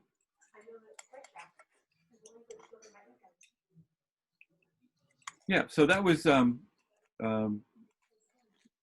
Conservation Land Trust, and there's some big stuff going on here. Fewer community land trusts, but the City of Bridges is kind of an umbrella group for community land trusts. They help support the one Lawrenceville, Garfield, Oakland. There may be one in Millvale coming, and the Hills talking about it too. And it's a great way to have two things: is community control of development and tenure, and preserving affordability. There's not enough money in the world to build affordable housing for all the people who need it. But where places where land is cheap, in the 80s it was called urban homesteading, and I don't know what it's just called community development now, being able to build off of low-cost land acquisition and build in affordability and local ownership into new developments.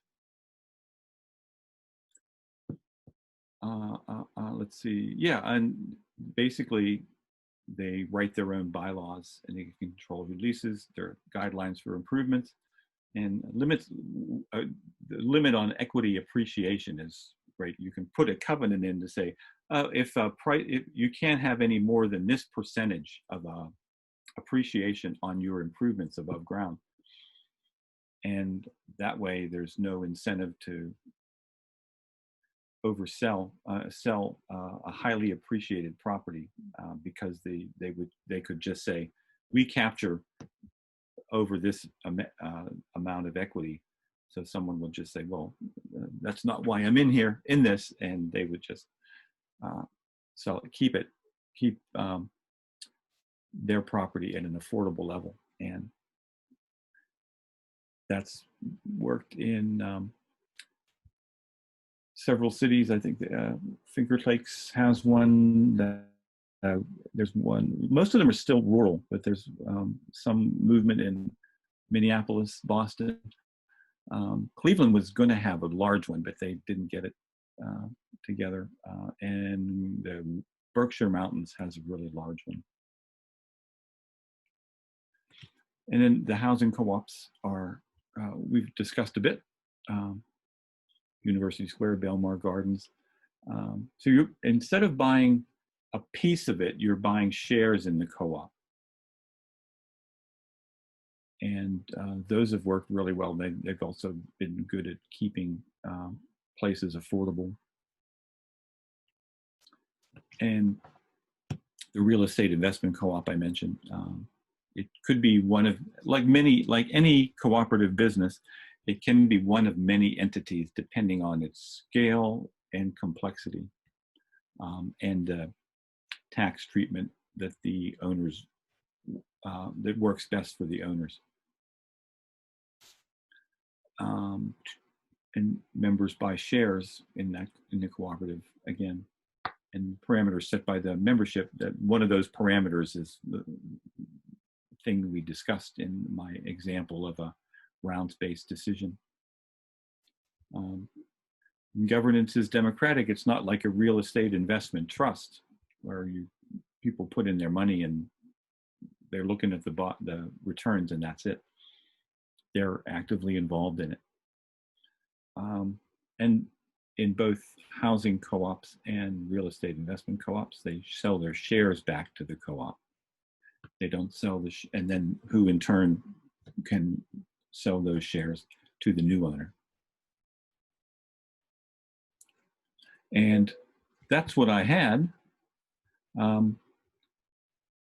It's, cooperatives are a constant in our economy and always been a little smaller than it should be.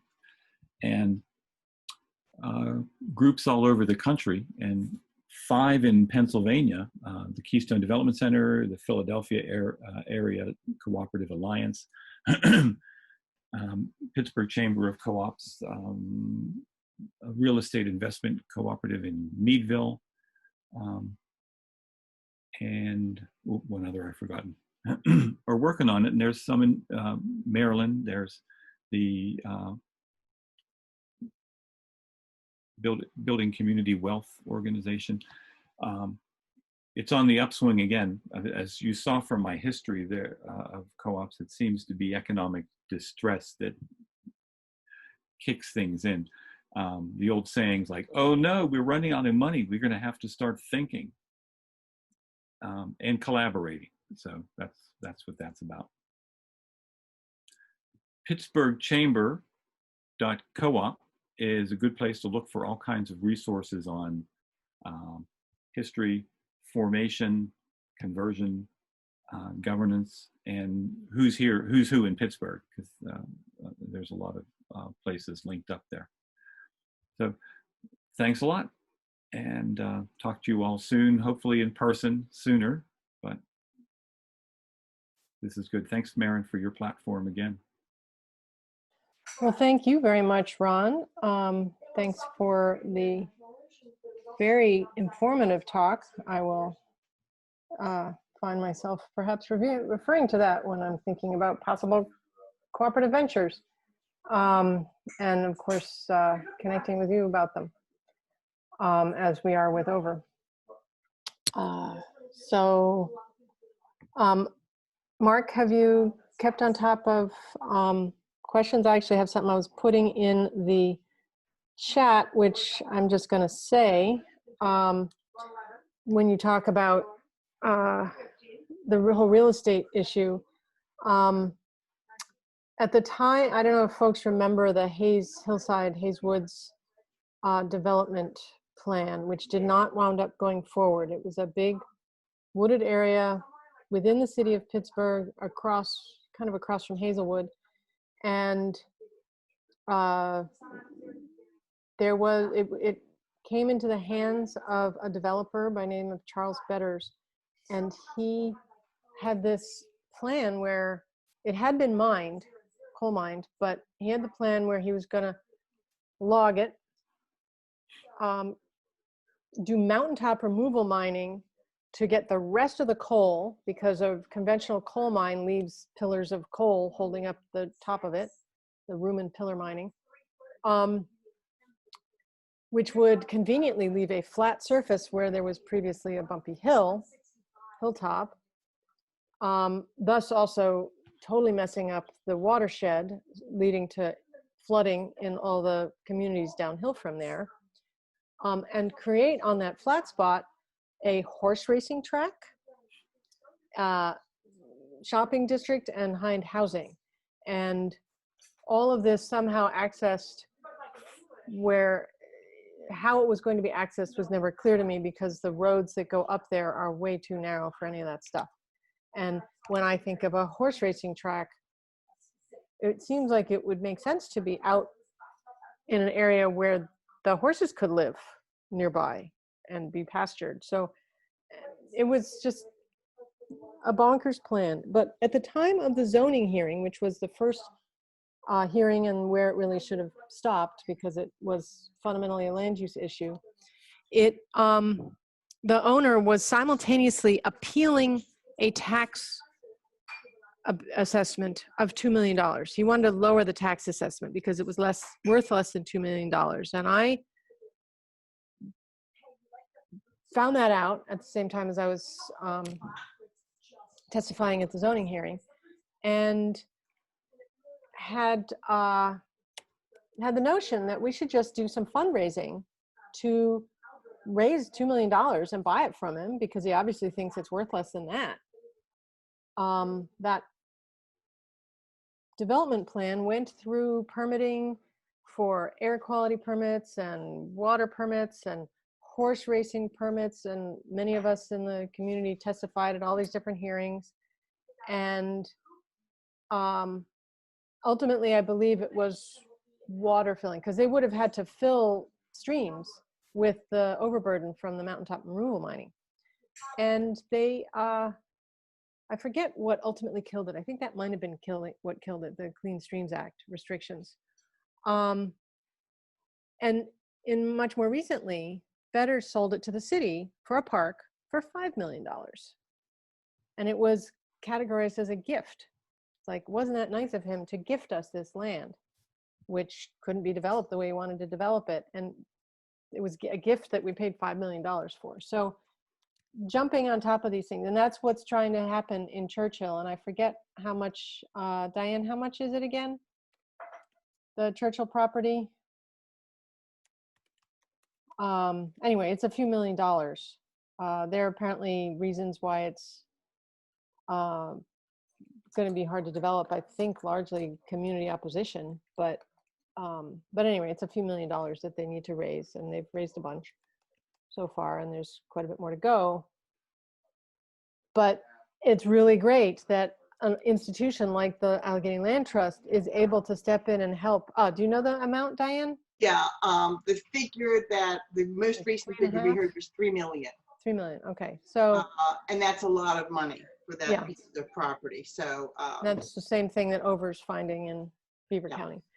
Okay, so Mark, are you on top of any other questions that are rolling? Yeah, there were some questions that came through. Betsy notes, do you find that co-ops work better with people/members who share a cultural, socioeconomic experience? If so, do you see challenges here for diversity and inclusion? Very good question. Yeah. Yes, yes, and no, and no. We just recently helped organize a cooperative that was formed by 5 Afghan refugee women to do catering co-op. And that was really pretty smooth because of the cultural cohesion. And likewise, the real estate development co-op through Omicello and Neighborhood Allies was 90% African American, and not to say that there wouldn't be diversity of thought and approach and background and experience there, but that was another one. Although in California, in the Bay Area, there's a cooperative called the Arizmendi Cooperative, which is a cooperative of 9 bakeries, and the membership there is pretty diverse. There has been Hispanic, Asian, Anglo, Euro, all involved in that co-op, and it just keeps growing, which is great. The one thing that really underpins the consent-based decision-making is nonviolent communication, and that can be applied not just to co-ops, but all kinds of group facilitation and organizational dynamics. A resource on that is a book that was written, he kind of named it, Dr. Marshall Shepard. And the book is just called Nonviolent Communication. And there's a few places on the web that are really good resources for that. So that helps. And the group Sociocracy for All, it just spell out the word Sociocracy for All. reimagine.org has a lot of really good resources on diversity inclusion for group decision making, and they focus not just on cooperatives, but all most non-hierarchical groups. So, Ron, does that answer your question?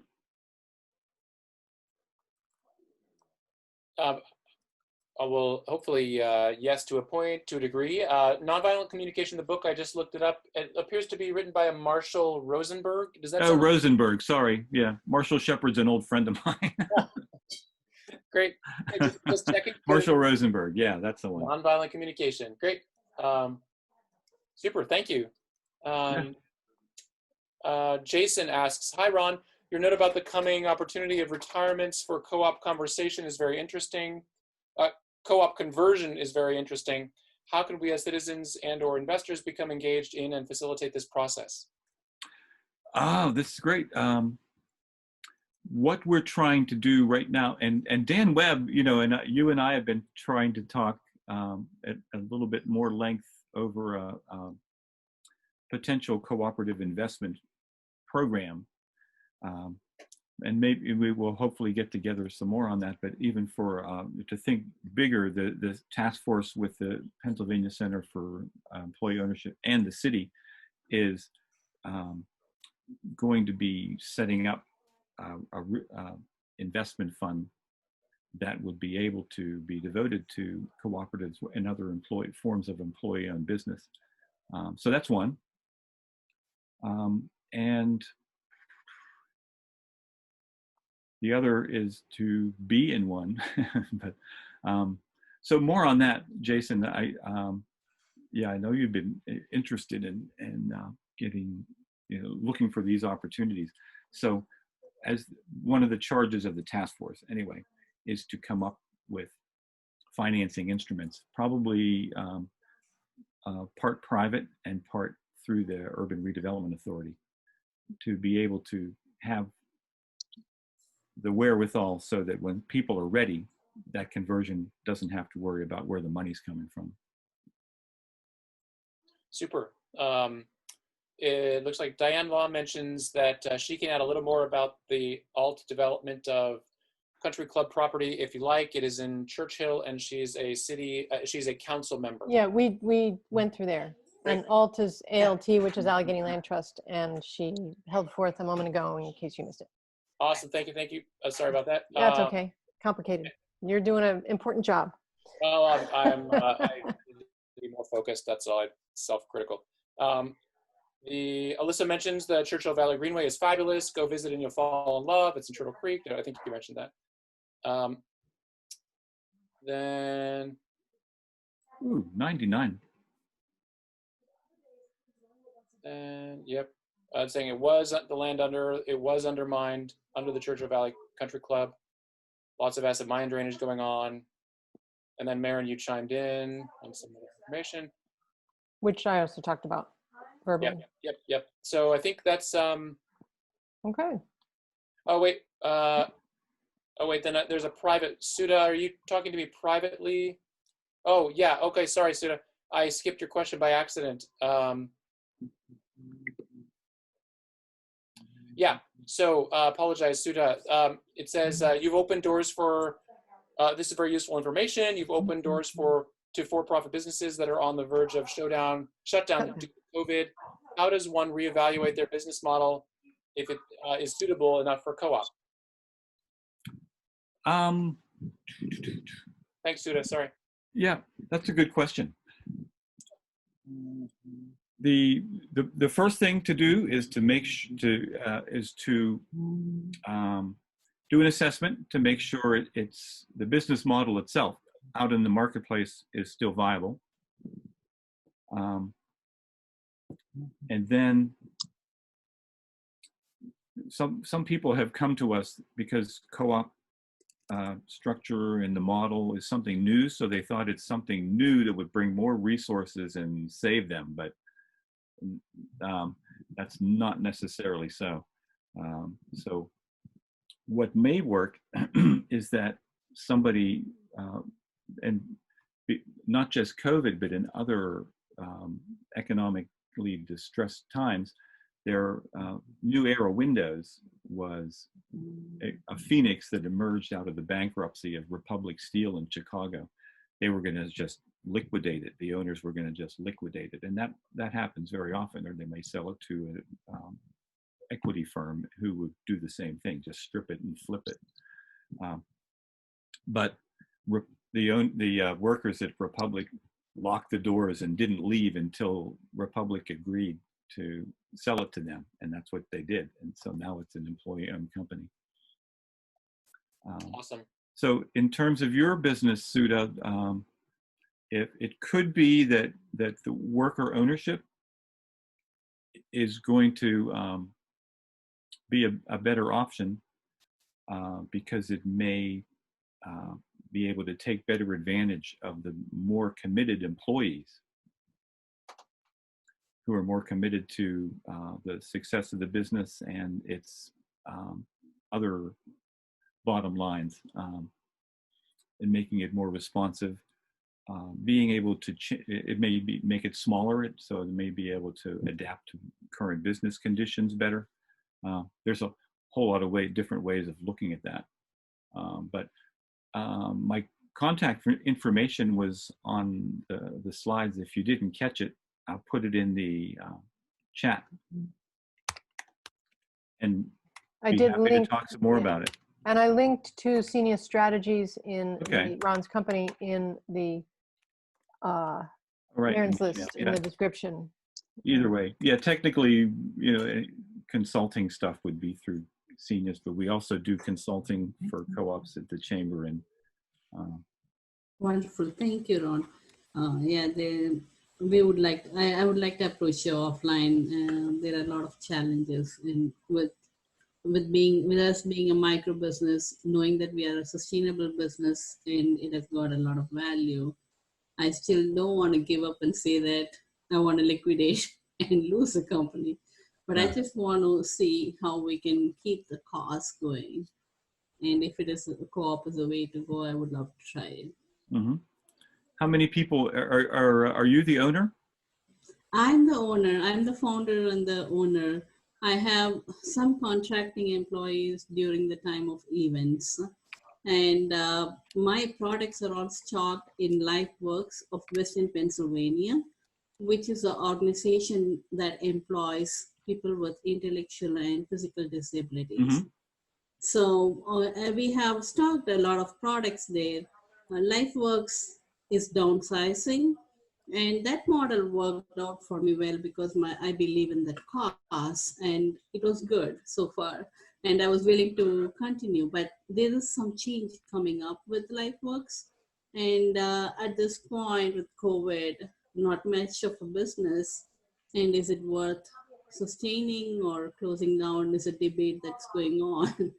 So, but it was started with the vision of long-term sustenance. Well, yeah, I think several companies that end up being cooperative did spin out of larger organizations that, for various reasons, fell apart.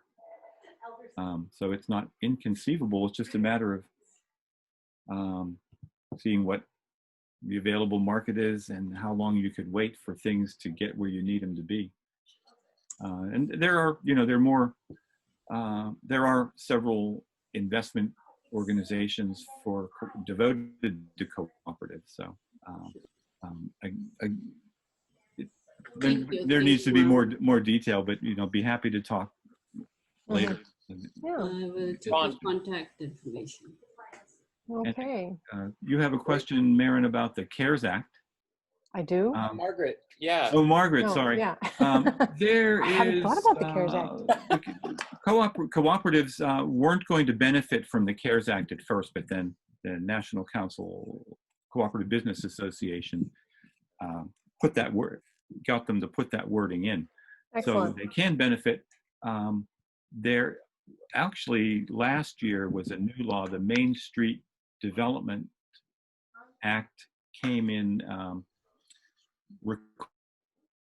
requiring and directing the Small Business Administration to make lending easier for cooperatives. Great. So All right. That's there too. May I ask just one little follow-up, Ron? Yeah.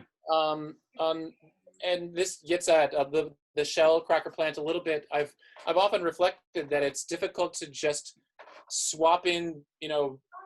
Shell has such a juggernaut of cost and of money to workers, and they're pulling in resources from all over the place and then pumping out plastic to all over the place.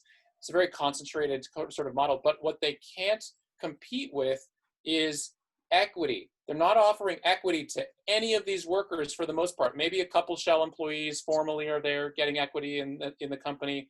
But I think that, what do you think about the competitive nature of locally owned cooperatives where equity is part of the offering versus the sort of the salary kind of pay scale that Shell offers? Is there a unique competitive angle for introducing co-ops to undermine Shell's dominance in the region?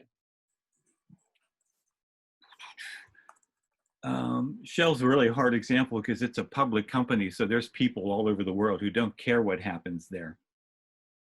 They just want their stock to go up. Yeah. There have been examples where people have, it's been because of the concern for community and the local ownership, where the co-ops beat out national chains.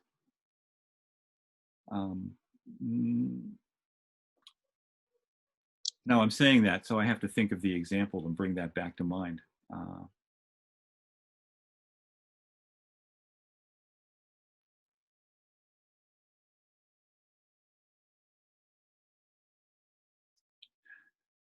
But not knowing that example, there, even the city is talking about having a procurement preference for co-ops, like they do for some minorities, or they have for business of other with other given other and justifiable preferences. So that's going to be great.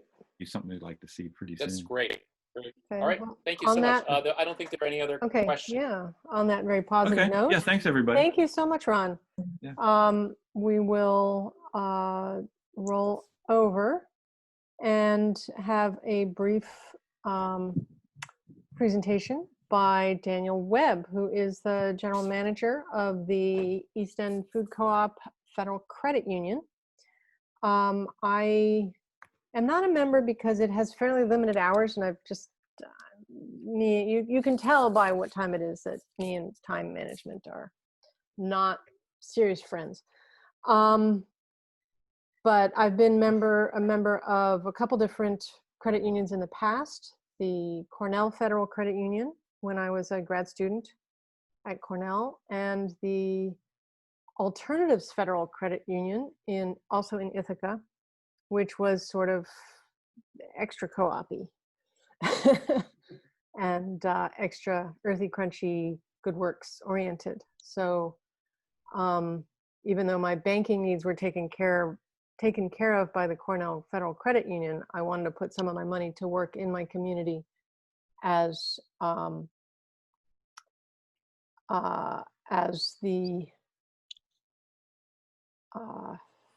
through that wonderful credit union. So anyway, we have a credit union here in Pittsburgh. In its office is inside the East End Co-op, in the back hallway that used to lead to the theater. Or no, it used to lead somewhere. It used to lead to the hallway outside the theater. So Dan, are you, let's find you. Can you see me and hear me okay? Yes. There you are. There you are.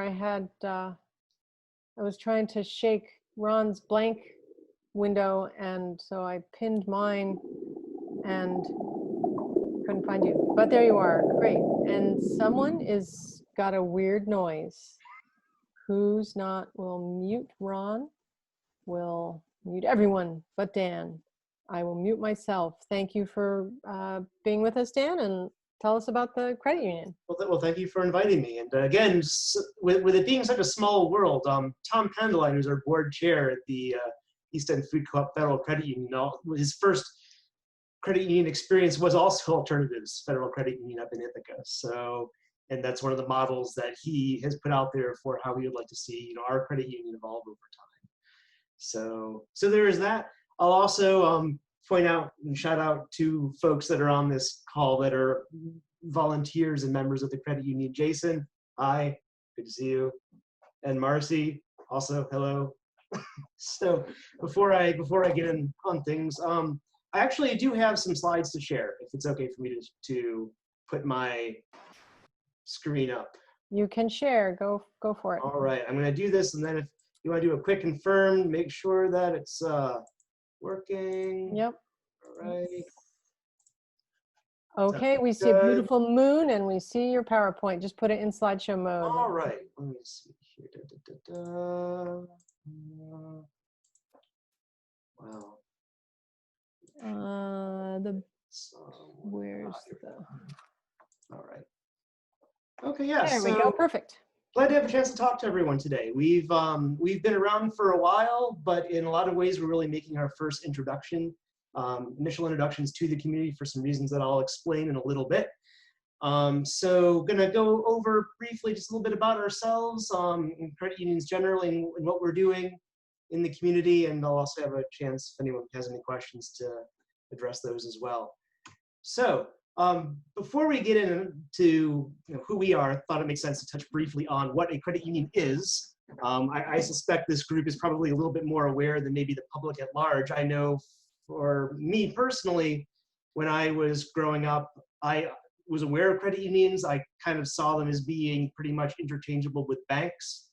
And in that superficial way, there are some strong similarities. If you walk into a credit union, oftentimes you as a customer are going to have access to the same sorts of products and services that you would get at a bank.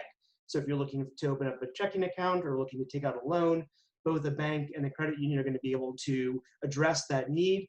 But behind the curtain a little bit, there are some fairly key differences between banks and credit unions. A couple of them here are listed below. Number one, credit unions are nonprofit organizations. So with us, we don't have to pay federal taxes. That money is able to be brought back into the organization either to serve our members or to help us with sustainability. They are cooperative, so they're member owned. When you join a credit union, you're not just a customer, you are a partial owner of that credit union.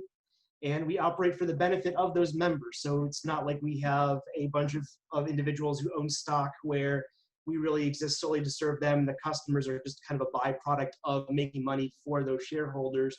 When you join the credit union, you become an owner, and as we generate income, we offer dividends to our members, and they're able to partake in the bounty that we earn based on our operations. We are insured federally, the same as banks. So a lot of you are probably familiar with the FDIC, which insures banks in the case of failure. Federal credit unions are regulated as well to the same amount of money. However, there's a different federal agency that oversees that. It's the National Credit Union Administration. I put that in just because sometimes there's a concern with new members that, well, are our deposits going to be insured because this is a credit union and not a bank? And the answer to that is yes. And then lastly, one big difference with credit unions and banks is that credit unions have what's referred to as a field of membership. We can argue as to whether or not this actually works in practice, but in intent, credit unions are not designed to compete with one another in the same way that for-profit banks do. And so when a credit union is chartered, there's a geographic area or group of persons that the organization is allowed to serve. And so that could be, again, a group of persons. So it could be if you're a firefighter, then you have access to a firefighter's credit union. Or it could be geographic, where if you live within a certain area, then by nature of living there, working there, or worshiping there, that makes you eligible to join the credit union.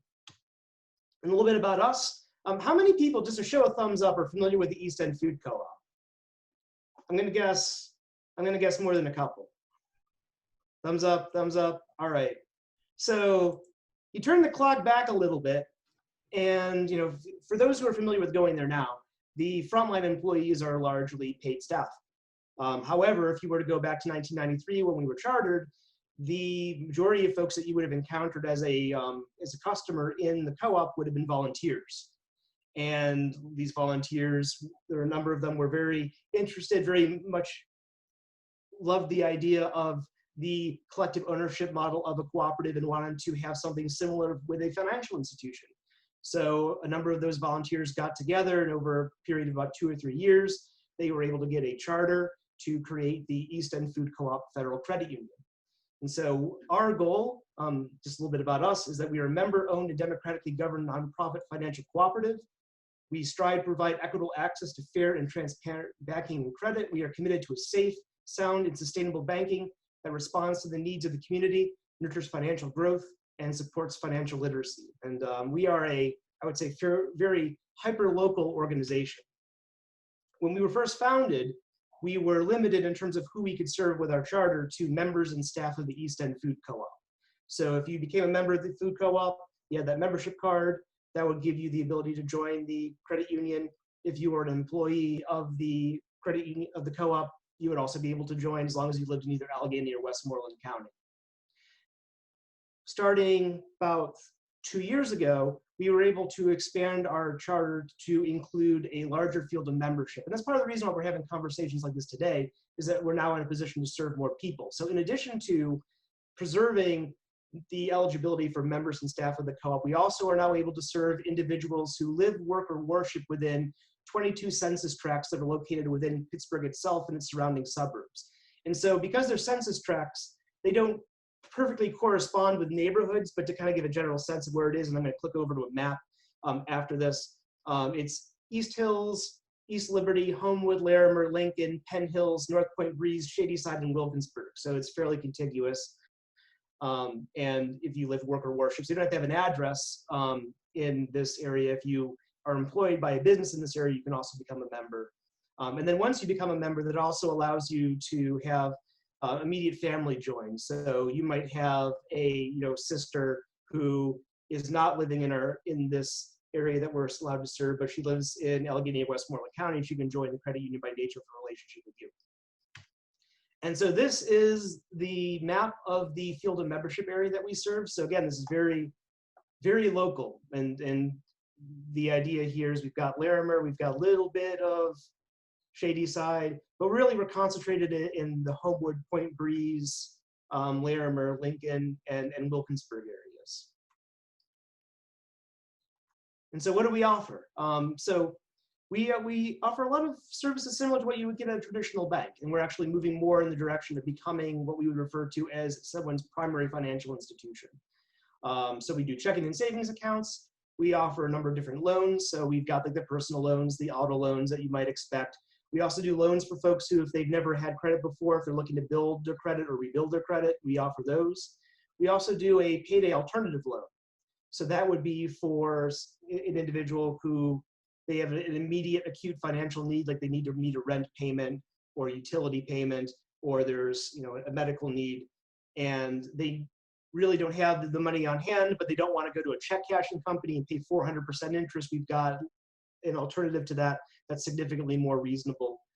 And then we also have green loans, which the way those work is if you are looking to spend, we're fairly, I say qualitative about these, where if you are interested in, say, putting solar panels on your house, or getting a rain barrel, or switching from driving your car to biking, if you can make a case that the purchase that you're trying to make is going to reduce your carbon footprint, then you are eligible potentially to receive a discount on the interest rate that you would get on your loan. We also have that available for vehicles. So if somebody's looking to buy an electric car, like switch from a gas-powered vehicle, conventional vehicle, to an electric car or hybrid car, then you're also eligible to receive a discount on financing for that. And then in addition to our loans, we also offer for our members free credit counseling and financial literacy classes. So if you're looking to build your credit, reestablish your credit, if you're looking to get help with budgeting, or have a financial goal, whether it's 1 year down the line or 10 years down the line, then we can meet either on a one-time basis or over a period of time to help you kind of get your arms around the steps that you can take to make those goals of yours a reality. And there have been a lot of developments for us in the recent past. And then again, that's the reason partly why I'm speaking to everyone today, is that we've had a lot of changes that have occurred with our credit union over the past 5 years or so that have really kind of taken us from being a niche credit union that really only serves a small group of people to moving towards being more of a community establishment.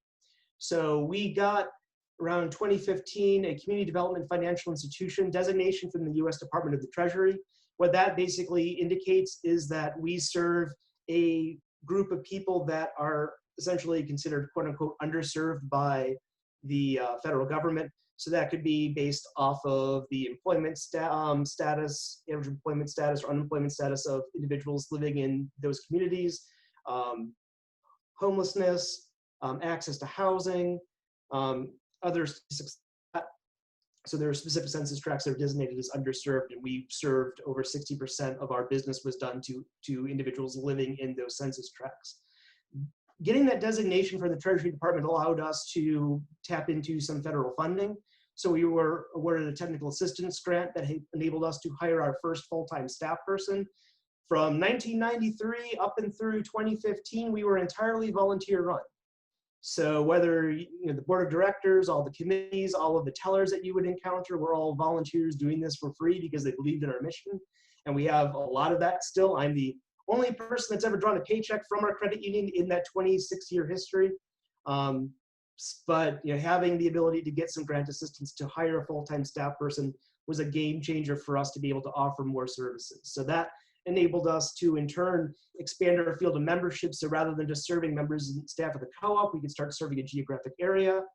We began to add new products and services like checking accounts, online banking, and we have bank cards coming up next month. And we also have been able to be a little bit more nimble in terms of handling the immediate moment, immediate crises. So for COVID-19, it enabled us to help with deferments for individuals that were facing trouble if they had a loan with us. If they didn't have a loan with us, but they were encountering some emergency, we developed some interventions for that. We also started to do credit counseling sessions virtually to assist folks that were either immune compromised or just were concerned about the possibility of coming in for an in-person session. So our next steps, we're continuing to work our transition from becoming, again, that niche kind of credit union to one that's a community recognized institution that has deep ties to the neighborhoods that we serve, and to become a credit union that can provide for all of our members daily banking needs. So we traditionally were more of a savings and loan. You wanted to open a savings account up, save some money for a rainy day, we could help you with that. We could help you with different loans. But if you were looking to do like day-to-day transactions, we weren't quite at that level yet. We're now moving in the direction where I would say within the next month or two, we're going to be operating at, I would say, a level where we can provide members daily banking needs. And then also we're moving to start developing new products and services in partnership with the community based on the actual stated needs of residents themselves. So the idea here is that we are looking to move forward and offer new services, but rather than it just being the creation of individuals on our board, it's about reaching out to the community, asking, what are the needs that you have? Is it starting a business? Is it getting support for home improvements? What is it that you're looking for? And based on that actual feedback that we're getting, because we're a smaller organization that's very local and more nimble, we can then take that feedback and actually act on it and create loan products or other services based on what feedback we're actually getting. So that's something that we're starting to pivot towards as well. But we need help for this. Again, I am the only paid staff person in the credit union. Most financial institutions, as you imagine, are probably run by more than one person. So we very much are in need of community members to join us, become members, to become part of one of our operating committees. So we have marketing committee, development committee, which helps us with funding, a supervisory committee, which is basically ensures good governance, and also a credit committee to help us with loan applications, and ultimately also to become members of our board of directors. Since again we're member owned and everything that we do is based off what our membership wants, and those who are members of the community who are interested in taking part can really help us determine the next steps for us, ultimately the direction that we're going to be going as an institution. Which that's basically all that I had other than questions. I do have my contact information here. I'll also cut and paste that into the chat. And yeah, again, Mary, thanks so much for inviting me. I'm glad I had a chance to talk to everyone today. Well, thank you so much. And I'm gonna try to get on board soon. And you were mentioning yeah. hours too. I'll also say that even though we technically are 3 days a week, I'm in Tuesday through Saturday. So folks in the know are able to actually get help 5 days a week through us. Okay. That was temporarily. We were out of the office a little bit during the early phases of COVID, but now we have a physical presence in the office 5 days a week. Well, I mean, first thought of it 20 years ago when I first moved to Pittsburgh, and I joined the co-op slightly before moving to Pittsburgh. So that's a nice photo, by the way, of the moon in your background. And thought about it, and it's like, can it serve my daily banking needs if it was Wednesday afternoons and Saturday mornings or something? It was very limited, and I just didn't get that into my routine. But thank you so much for coming on here, because now you are going to be, just raising the level of awareness that you exist. So I'm glad that fit into today's theme, because you are not only a local business and a local cooperative business, you are a stimulator of local business and way that we can keep our money circulating in the local economy. So thanks so much. And are there any questions, Mark, that weren't addressed already in the chat? Did you get Suda's? Suda mentioned, sorry, I misheard the question. How many are members of the credit union? I'm not a member of Eastern Food Co-op credit union, but of another credit union. Right now, we typically are ranging between about 375 to 400 members. So we're pretty small. Maren, did you get your question answered about territory? Yes, it was answered by Jason. Great. And okay. Are the checking accounts FDIC insured? Up to what amount? So it's the NCUA that insures credit unions, but the amount that is insured is the same. So all deposits are insured up to 250,000. So all savings and checking, both. Okay. Okay.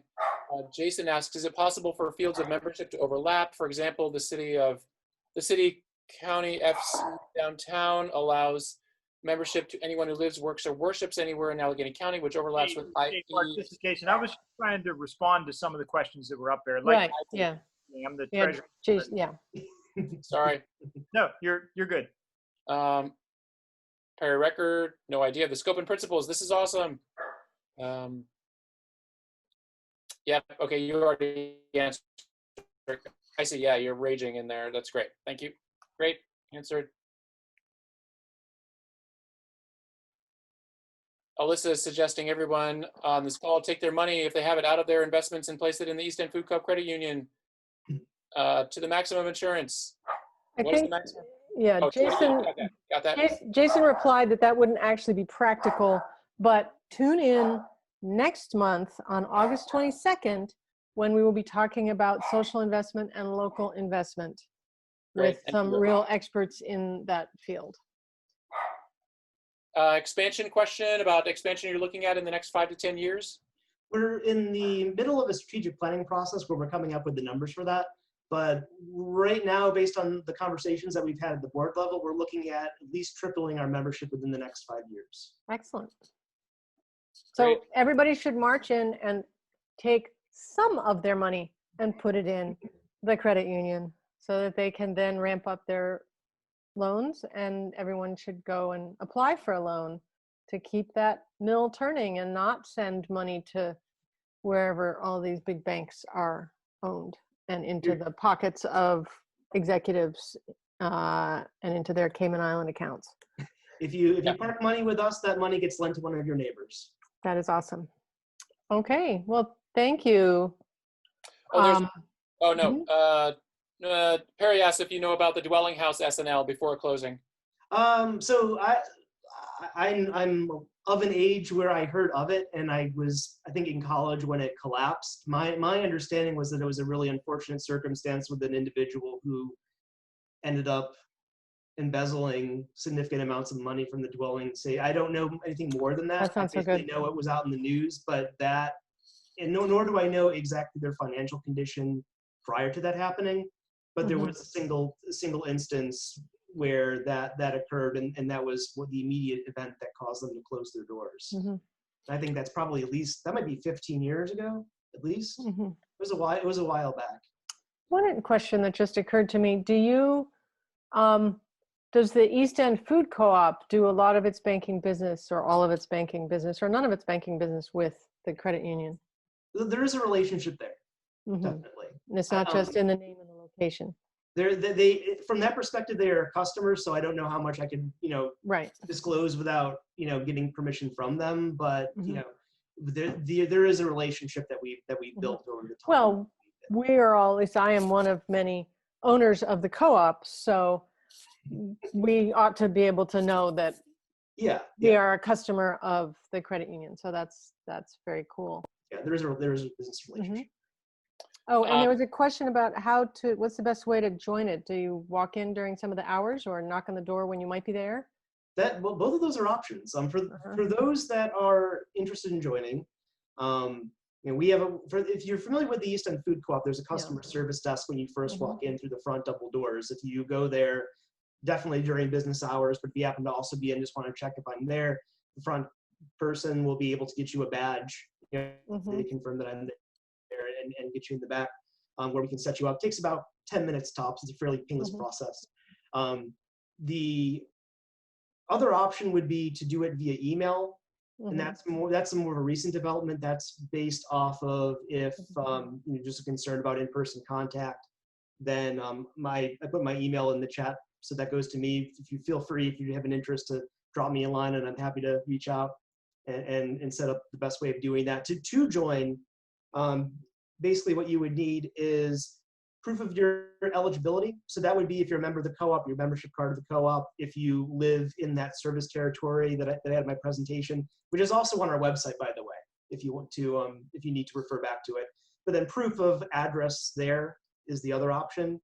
And then photo ID, and then the minimum deposit is $7 to open an account. Okay. Are there fees? It's $2. So of that $7, $2 is an account opening fee. And then the $5 is your ownership share of the credit union. Beyond that, there's a fee if you overdraw, which is $15, which is hard to do with a savings account, to be quite honest, the way that we have them set up. There's also an inactivity fee of $2, which you'd only get if you do nothing on the account for 2 years. There's no monthly maintenance fee for our savings accounts. Checking account has a $1.50 maintenance fee. Okay, great. One other quick, Maren, I've got a question too. One of the things I'm kind of working out with my current bank is getting money in and out during COVID. Are there any, I don't know, how do we get money in and out of your co-op in COVID? How does it compare? I guess my question, is there an app? And can you deposit your checks through the app, or do you mail them, or how might that work? So there are a couple of different options that you have with this.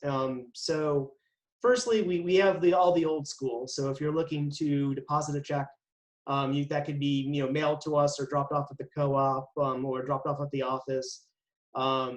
We accept cash, check, and money order, although with cash, of course, we're not. We generally don't recommend mailing wads of cash to us in envelopes. You can avoid it. And then the act of getting out money is similar to that in that we write cashier's checks for that.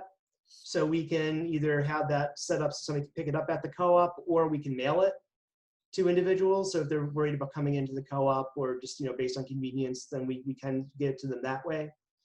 The other option that more individuals are taking advantage of is setting a connection up between us and either another financial institution or an app like PayPal or like Venmo, so that they can move money from the account that they have with us into someplace else where it might be a little bit more accessible.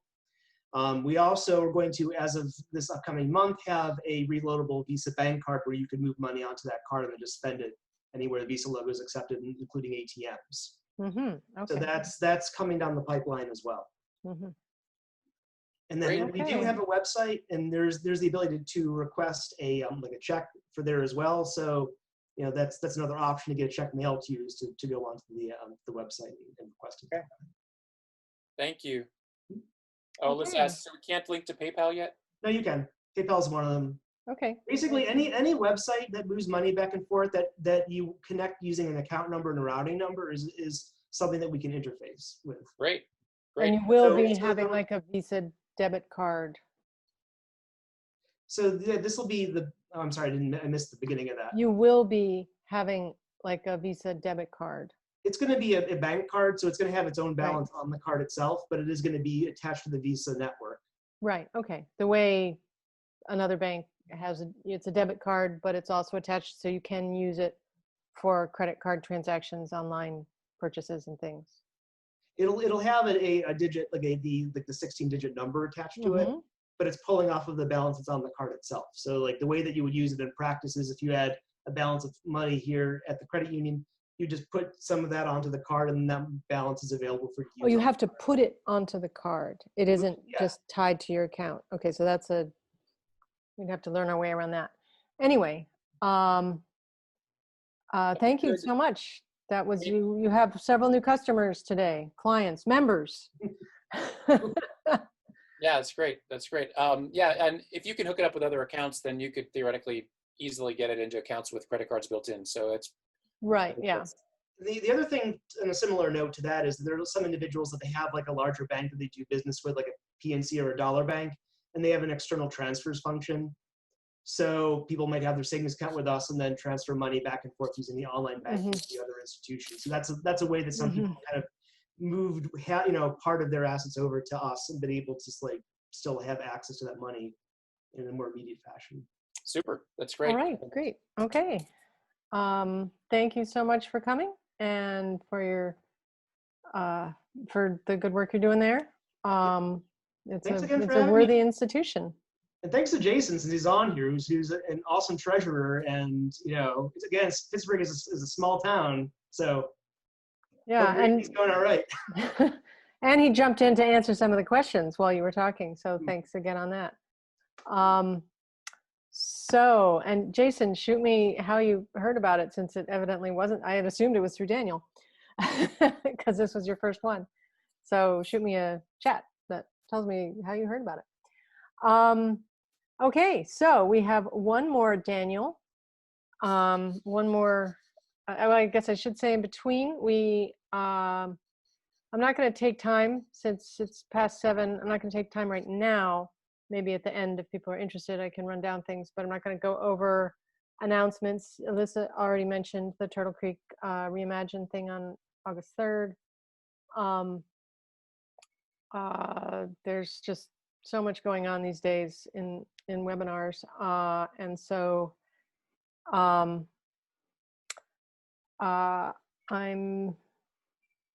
trying to post a bunch of things on Marin's list. But if you have particular interest, certainly you can contact me, because I may have heard of something going on. I can't manage to get everything on Marin's list. It takes a little while to do each time. So, but in the meantime, last month 2 months ago, when we did mutual aid networks in May, one of our speakers was Daniel Little, who is the founder and head of Involvement, which is a local currency that is encouraging people to do good things. And it's not volunteerism, because they're getting paid. It's just that what they're getting paid in is local currency that can be transacted locally. And he's been building this network and building it. And it's unusual for me to have somebody, well, except for Mark, here that soon after a previous appearance, but it was just his work is so relevant to mutual aid networks, and it's so relevant to local economies, because what it really comes down to is a local currency. Again, hearkening back to Ithaca, right around before I left Ithaca, I was there from 83 to 91, and toward the end of that time, there was a local currency starting there that was called Ithaca Hours. And so this is kind of like that, but with even more modern technology and even more ways to incentivize good works. So some of this may be familiar to people who were here 2 months ago, but even if it is, it was really complicated and we could all use a refresher because it's not easy to make this happen. But Dan and his team have been going great guns. So take it away, Dan. Definitely, I can definitely echo those sentiments. I mean, when you're doing work like this, it's more, you have a typical business, and when you're doing a typical business, you are pitching your value proposition and you're getting people to buy into it and that sort of thing. What we do is more than that. We have to actually build relationships, because currency is not just about the transaction, it's about the relationships that you actually build and the community that you build through what you do. So it's definitely something that is a challenge. It's definitely a joyful challenge, but it can be a frustrating challenge at some times. But you know, we have evolved.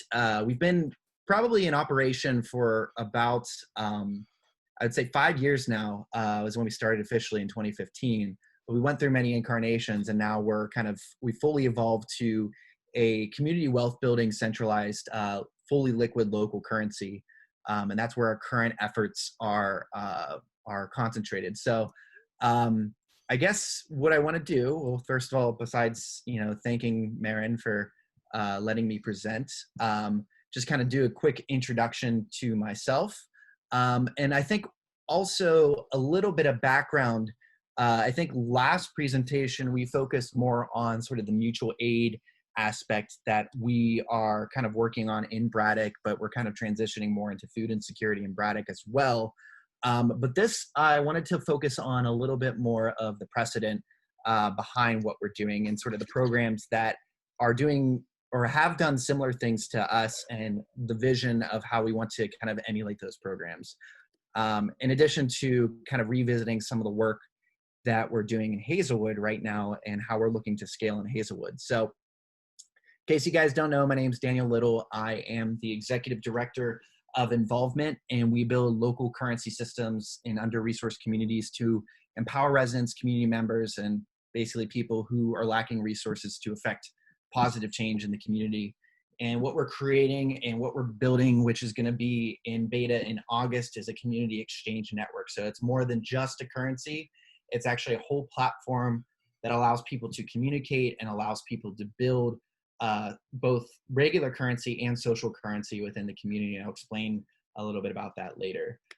But first, I kind of wanted to go into sort of the precedent for what we're doing. So a lot of what we see in a lot of different communities, we see a lot of different communities trying different strategies for investment. They're basically, when you boil it down to it, there are basically three main strategies for investment. There's the government, which provides block grant funding. There's, you know, encouraging, offering tax breaks to corporations and encouraging corporations to have well-paying jobs so people can support family members. And then there's private philanthropy. Well, if you look at all the numbers, behind this, you'll find that if you look at the private sector, you'll find that a lot of the numbers are trending downwards in terms of being able, using the private sector as a strategy to build sustainable wealth.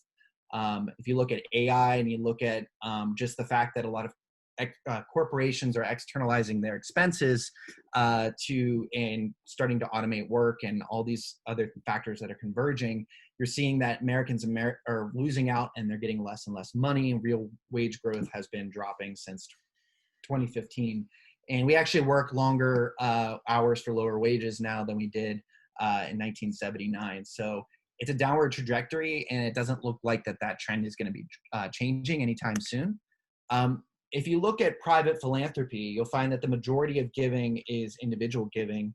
And because individuals are starting to, at least by and large, a lot of individuals, because of wealth distribution, are giving less money, a lot of the focus relies on private philanthropy through foundations. But you'll find that foundations are actually cyclical with the performance of the stock market. So the worse the stock market does, the less able foundations are able to give based on their endowments, just because a lot of their assets are based in the stock market. So during the latest collapse, it was actually, foundations were actually less able to give their money. So the many foundations decided to dig in their money pool a little bit further. But there is no amount of private philanthropy that can make up the amount of funding that is given to a lot of different social service organizations and a lot of different things that do community work. There's no credible scenario where that can be made up for. And the last is, so the other kind of side of the coin is government. And you'll find that there's also a downward trajectory of funding for government. If you look at government block grant funding, you see that has fallen since 2000, and that trajectory is starting to flatline, but it's still pretty flat, and it's still much more difficult to do things and get government grants and get government funding than it was back in 2000. So in a time where we're seeing so much need, just with all of climate change, all the external shocks that we're seeing, it may not be a credible scenario to rely on government. So, and then there's COVID. And you see how in April 2020, how the unemployment rate shot to 14%. And that has since recovered a little bit, but there's still many people that are out of work, that are looking for jobs. And many of the workforce jobs right now require people to interface with other people, and it may not be the most safe jobs, but there may or may not be ways for people to return to work safely. So I wanted to get into a little bit of the programs that the government has enacted in the past and the government could do if we wanted to kind of solve a lot of the challenges. So the first program, and the reason why I'm bringing up these programs is because involvement in part of our model is seeking to emulate these programs. It wasn't like sort of a conscious decision on the part of involvement to do this, but once we started doing what we were doing, we found out that, hey, this has actually been done before, just in a different way. And I've actually had a connection to one of these programs. So as many of you know, during the Great Depression, Franklin Delano Roosevelt instituted the Civilian Conservation Corps. And it was basically a way to put unemployed people to work doing environmental projects around the country. And that the World War II obviously kind of stopped that program, but there is still a reincarnation of that program, and that is AmeriCorps NCCC. And it was actually a program that I served in back in 2012 and 2013. This is a picture of my team members and I. And it was just kind of interesting to see that similarity there. But there have been programs put forth in the past that could get people back to work, should the government have to do that. And that's exactly what the Green New Deal, many of you are probably familiar with the Green New Deal, probably familiar with a lot of the job guarantee that the Green New Deal wants to uphold. And they're trying to emulate that, what Franklin FDR did back in, I'm sorry, I'm hearing talking in the background. Somebody asking a question? I think somebody's mic is on. Okay, I think there we go. Perpetrator just muted themselves. Okay. Thank you, perpetrator. I know who you are. So what the Green New Deal wants to do is they basically want to use government funding. I don't know why this text is not appearing here. Whoops, excuse me. They basically wanted to use government funding to create a buffer stock for labor. Now, I don't know how many people know what a buffer stock means, but in agricultural terms, this is something that is already done with the private sector. Say if there's too much corn that is produced and too much corn is yielded during a season, in order to prevent the price of corn, what's the word I'm searching for? Nosediving. The government will actually buy a lot of corn to increase or decrease the amount of supply of corn that's available. And they call that something a buffer stock. So what the Green New Deal does, and what essentially the Civilian Conservation Corps did, is they created a buffer stock for labor, where when everybody was unemployed, the government would step in and they would purchase that unemployed labor to value that labor and provide a living wage for people. And that would give the private sector something to compete with, because people would just go back to the Conservation Corps, or in the Green New Deal's conjecture, people would go back to the jobs training program because it paid a living wage. So the jobs guarantee is basically a part of the Green New Deal that they want to take workers where they are and train them for the jobs of the future. And they visualize this as a community-driven, decentralized system, but funded by the federal government. And that's kind of the key word that I want people to take away. So I'll skip this here. But basically, these are the types of jobs that would be included, and it's all things that are needed. Creation and expansion of public parks, improvement of public infrastructure, environmental cleanup, installation of renewable energy, low-income housing restoration. These are all things that are really needed in our society, but are not getting done right now because there is no market mechanism to be able to value those services.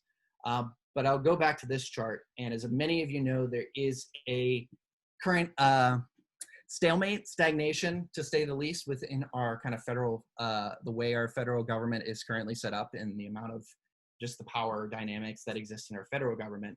So if we are, by the time the government may act on these sorts of things, especially in the context of climate change, and by the time we might be able to build enough coalition to put pressure on the government to act on these sorts of things, it may be too late. So what we're going ahead is we're just starting from scratch.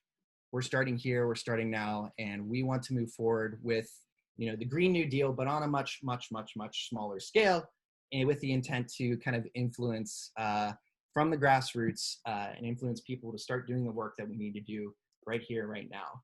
So what we're proposing, in a way that we want to do this, because, you know, obviously things are funded through their current channels, we're proposing a new idea, which is called a complementary currency.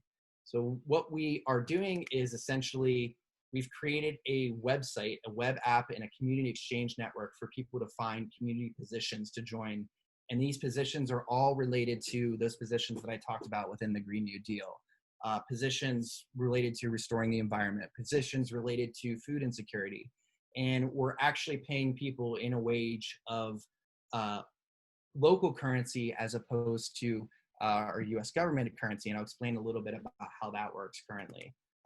So what we've invented is we said, okay, well, you know, before we were working in the volunteer space, and now we kind of align more with traditional employment, but this is really something new. This is really a position that is kind of driven by the community. It's not, you're not hired by the government, you're not hired by a corporation, you're really hired by the community, and the feedback that is driven from the community that decides what the positions are going to be and what are the chronic needs that the community finds worthwhile to address. So this change maker is almost steward of the community that earns this stipend of complementary currency in exchange for the service that they give to the community. And the people that we look for are people from all walks of life. Right now, our change makers range in age from, say, 20 to all the way up to 70. So it's really people who are kind of looking to make a difference, or maybe people who are unemployed and underemployed and really are just kind of fed up with the system and really want to do something that kind of really brings about, you know, positive change and really supports a vision that they can get behind. So this is our call to action for a lot of our change makers. We want people to do what they love and earn what they need. And you might be asking yourself, okay, you have this currency, you can create your own currency in the US, but I think there's a famous quote, I think it was Herman Minsky that said it, or Hyman Minsky, I can't remember his name off the top of my head, but the quote is, anybody can create money, but the problem is getting it accepted. And it is a very big challenge to get it accepted, but there are a lot of resources. We don't really necessarily have a resource problem in our current economy. We have a money problem, we have a financing problem.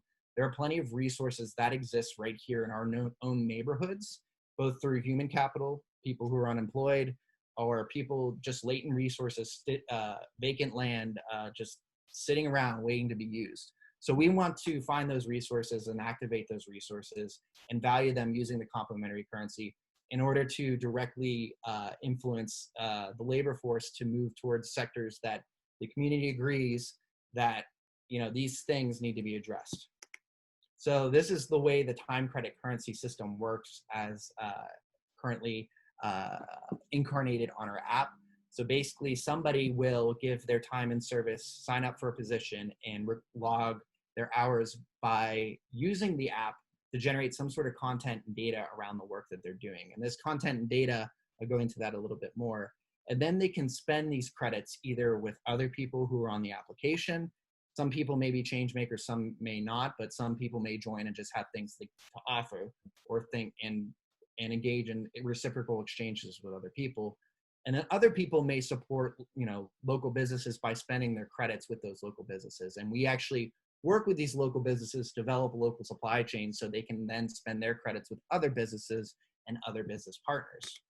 So this is proof of impact is what we're calling this mechanism in the app. And this is partially what besides the labor, this is partially what brings additional value to the currency. So whenever somebody gives their time and service to the community, they have to use a mobile device to generate gamified content and data around the work that they're doing. And we are building mechanisms into the app, such as a conversational user interface or a before and after photo, where we can then concatenate that data in UN Sustainable Development Goals to say, okay, person, you're working on a food insecurity project and you're collecting food waste to compost that food waste and prevent that food waste from entering the landfill.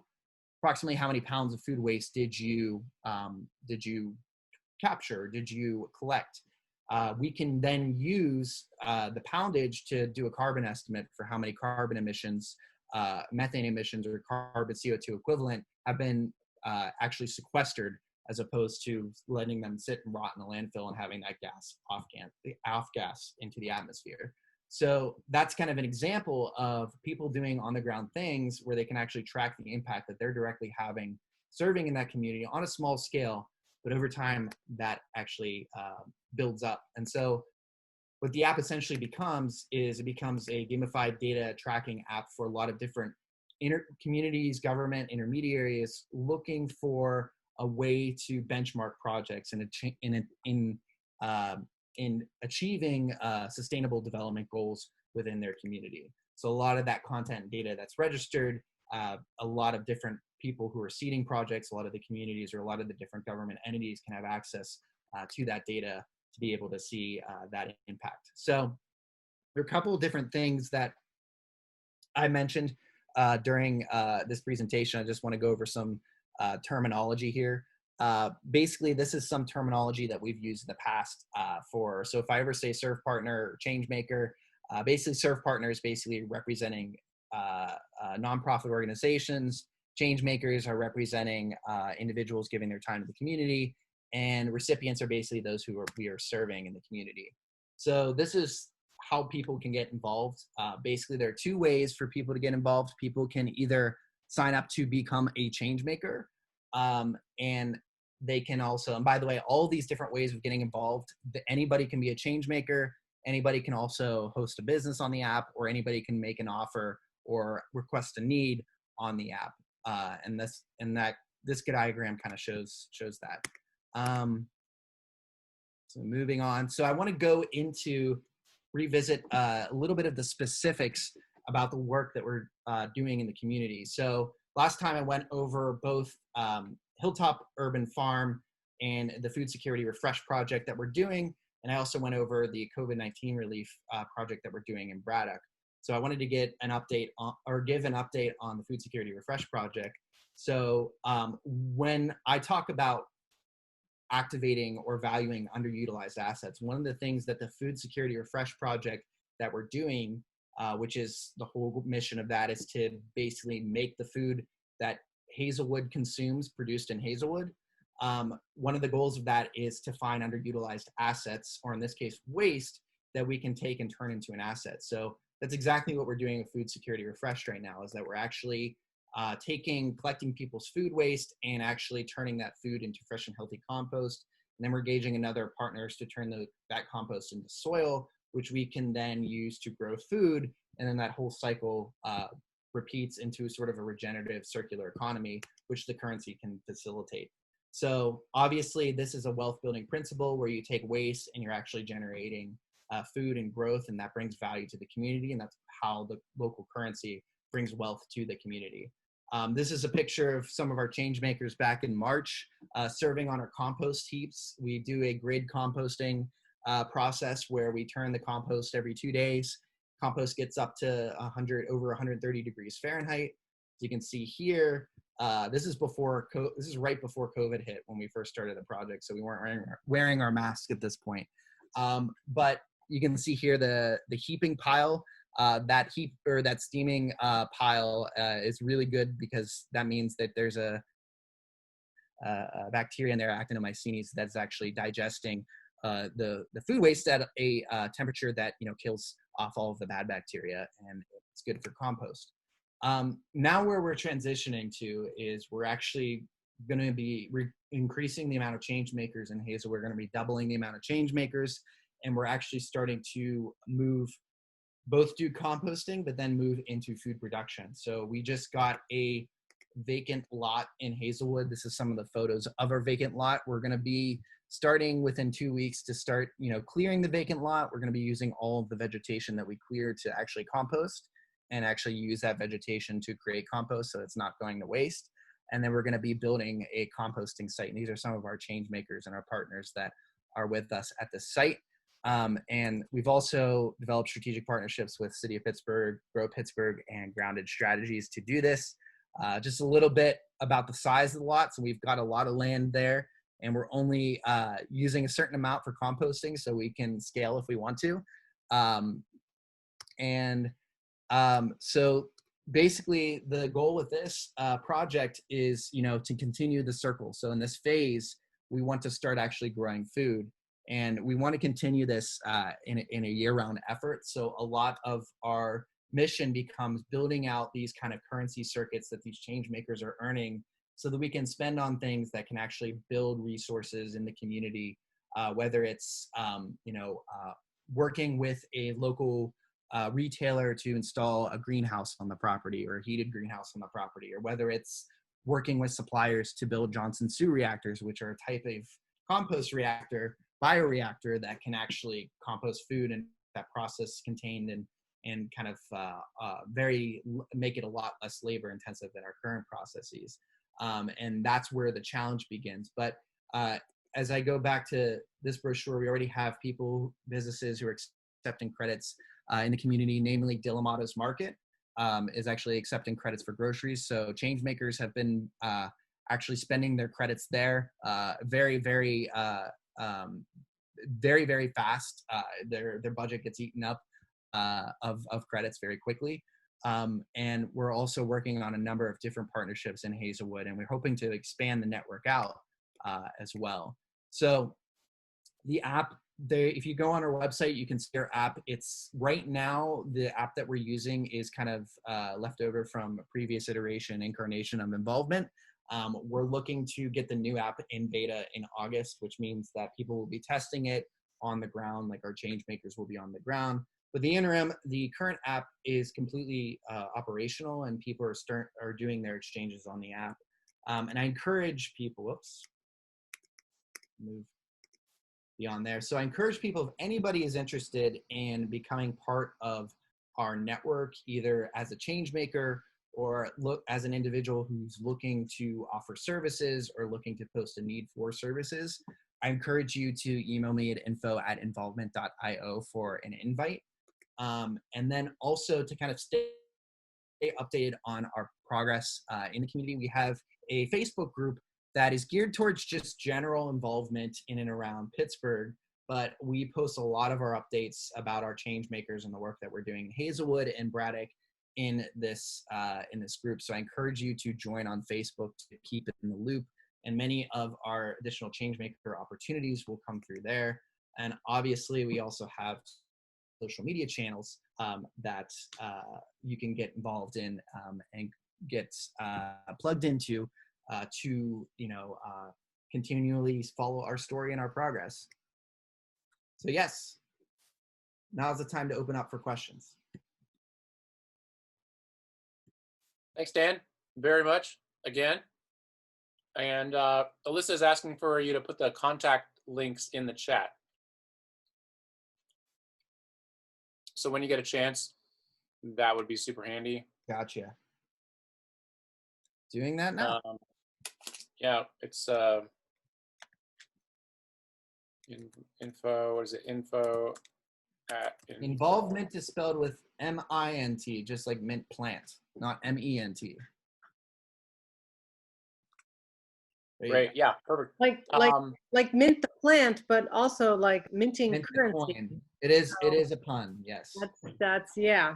I trust that there will be a lot of mint growing around the compost facility and the farms and everything that is. You know, that's interesting you bring that up. That's actually not one of the plants that we put in to start growing. We were going to be growing a lot of different tomatoes and onions and garlic and a lot of the bulb-like plants. But that would be something, I feel like that now that you bring that up, we definitely have to start doing that.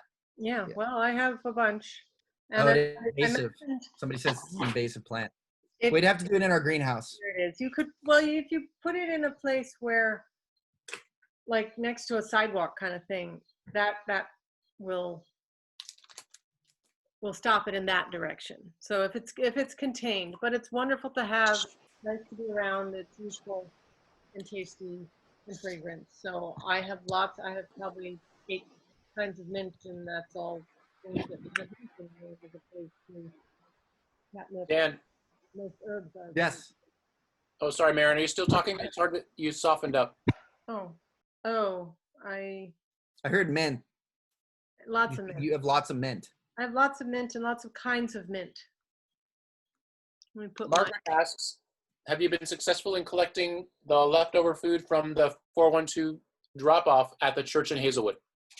We have our eyes on that. So yes, we are going to be doing that. We haven't done that just yet. We're just getting started with our phase 2. And we just got the lease agreement over this week, where we just got the confirmation of the lease agreement with the city of Pittsburgh. So we will be operating in Hazelwood, and we will be collecting their waste and a lot of other people's waste as well. I'm blanking on the name of the church right now. St. Stephen's? No, there's a St. Mark's Lutheran Church, but its name has changed. The owners of the church have shifted, and I can't remember the new name either. No, but we're definitely aware of the waste that comes through to them. Yes. I mean, there's several refrigerators in the basement, and it's wonderful to see them relatively fresh, but if no one picks it up, you know, it's not long before they have to be discarded.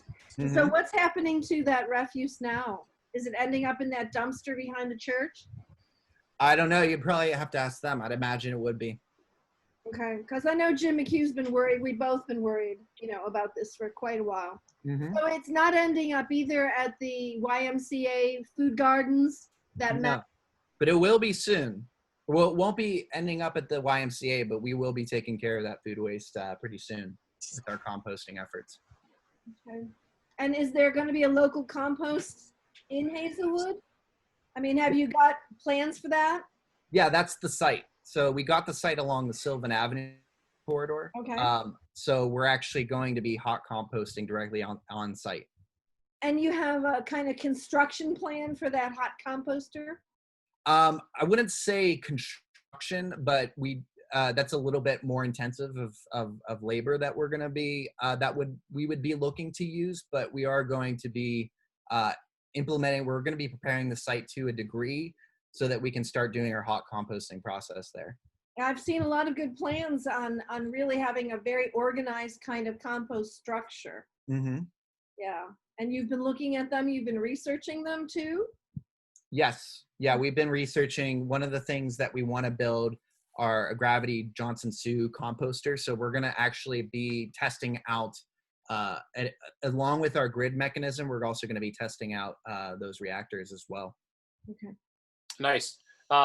There's a question from, well, Perry notes that it has to be, yes, it has to be contained to invasive, like bamboo.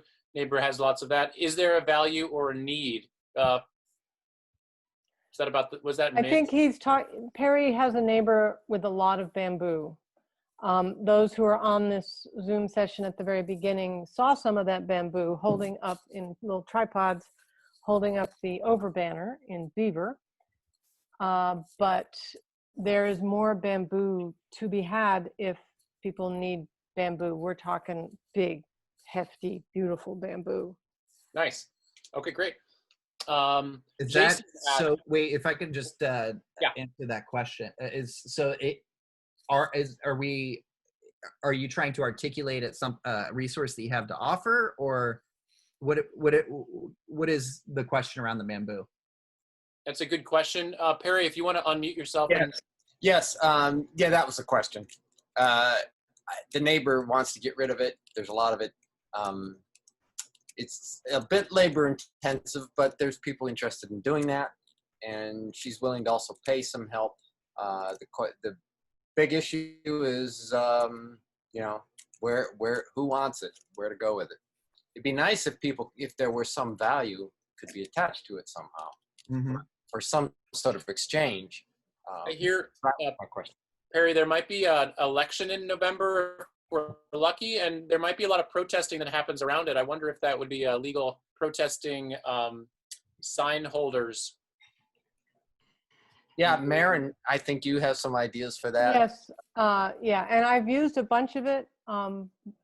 My big tree had the milling of it was interrupted, and actually I can show you this out the back window.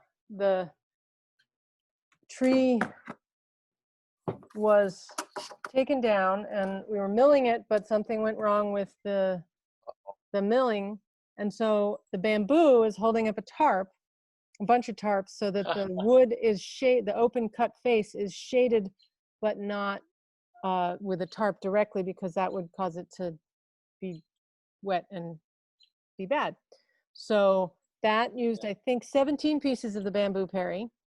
And I will next bring up a picture of the other recent use, which was a great use and will be used again and again and again.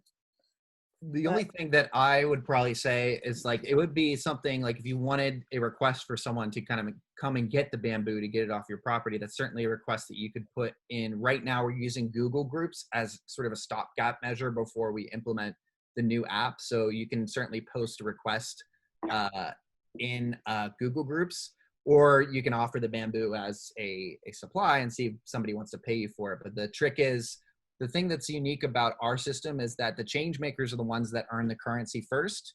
So if you're not a change maker, you have to be able to accept the currency before you spend it. So most people who are not change makers would probably most benefit by offering services or offering goods and services that they would like to do in reciprocity for people giving their service to the community. Another thing. Thank you. I'm going to have to process that a little bit, but that's good. It's exciting. If you want, you can email me. The only thing I would throw into that is that what I did with some of it is make a deer exclosure fence for my garden. So I have some ideas, and you know. Yeah, that's something we could probably adapt for a deer exclosure. I mean, we have plans around the deer exclosure that we're building on the site, but that's something we could definitely do. So, if you want to, I'd be happy to talk to you if you're interested in doing some sort of exchange. You can email me. Sure, will do. Thanks. There's a lot of this mighty bamboo. Jason asks Dan. He says, "Thanks, Dan. Interesting project. Sorry for the stodgy question. What is the tax impact of earning or accepting paying in time credits?" It's the same as the US dollar. So all currency transactions are taxable according to the US dollar. However, one thing that we're currently working on, and we have legal consultants that are working on this. There's kind of arguments, and there's a lot of different, with a lot of altcoins and a lot of Bitcoin coming out. There's this kind of thought that's kind of not uprising, I should say, but coming to the surface about having local jurisdictions actually accept payment in the local currency for taxes. So whatever income that you receive in the local currency or in the Bitcoin or what have you, you should be able to pay that tax in that currency as well.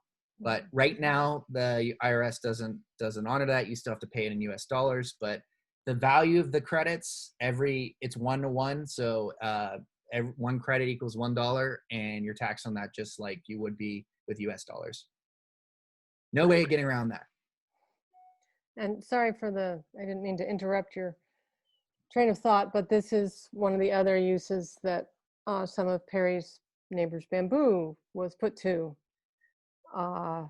during one of Over's protests.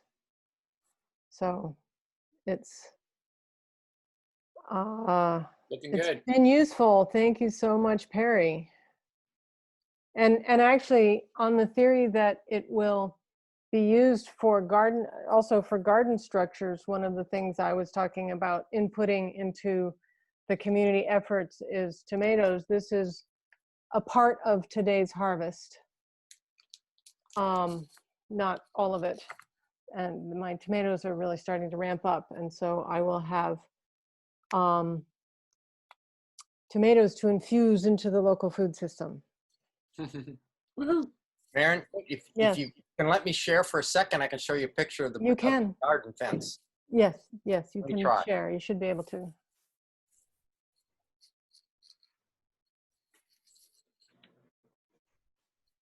See it? Whoa. Yeah. All right. Yeah, it's quite a stockade. It's transparent on the other side. Yeah. So the I don't plants have receive a sun. quick one. Yeah, very good. Thanks. How was that? Well, never mind. I'll ask. We'll talk later. Screw. It's Some other got time. like Good. hex screws Thanks. in it. It's held together with screws. Yeah. Great. Barbara Litt asks, I may have missed it, but can people who don't live in Hazelwood or Braddock participate in the current endeavors? If so, how? Yes. So if you want to participate, if you can either become a change maker, which requires a kind of longer term commitment. Right now it's only at 5 hours, but as the network and the amount of resources that we are able to offer on the network increases, that's the amount of time that we're able to support. You can become a change maker by going to involvement.io/get involved. You can also, or you can just email me, info@involvement.io. Or you can sign up on the Google group and offer any services that you might have to offer, or things that you might have to offer that you think people might like, harvests, like Maren was talking about. And then you would be able to exchange those credits. Now, keep in mind that we are working locally in Braddock and Hazelwood. So most of those exchanges and many of the efforts that we're doing are geared towards both of those communities. But pretty much anybody who is kind of interested and has sort of there is whenever somebody wants to participate, I didn't talk about this, but we do kind of an orientation where we talk about principles. Anybody who agrees to those principles and, is in solidarity with those principles can participate. But that's kind of the thing that's the unifying theme of the Currency Network. Great. Justin, you're up. So I guess this is about racial involvement in the Pittsburgh community. I think whenever we have these conversations, I'm glad that people are talking about doing stuff in Larmer and Homewood and East End, and I'm glad that there are organizers here who are cognizant of the privilege that they have and are really thinking hard about doing something about that.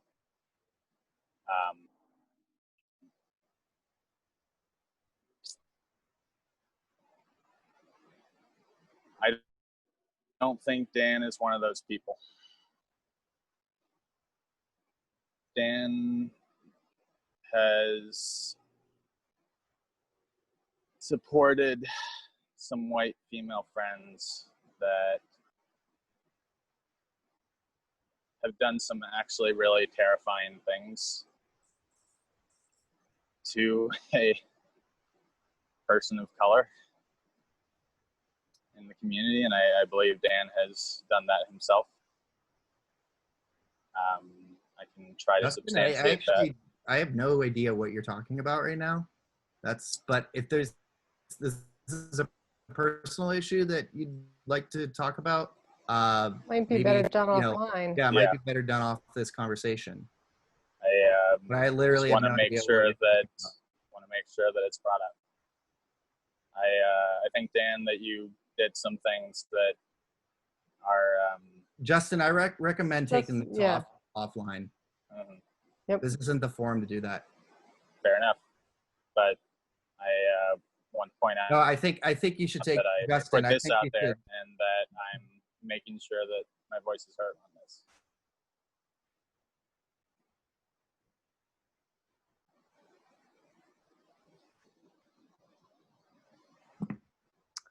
Well, then.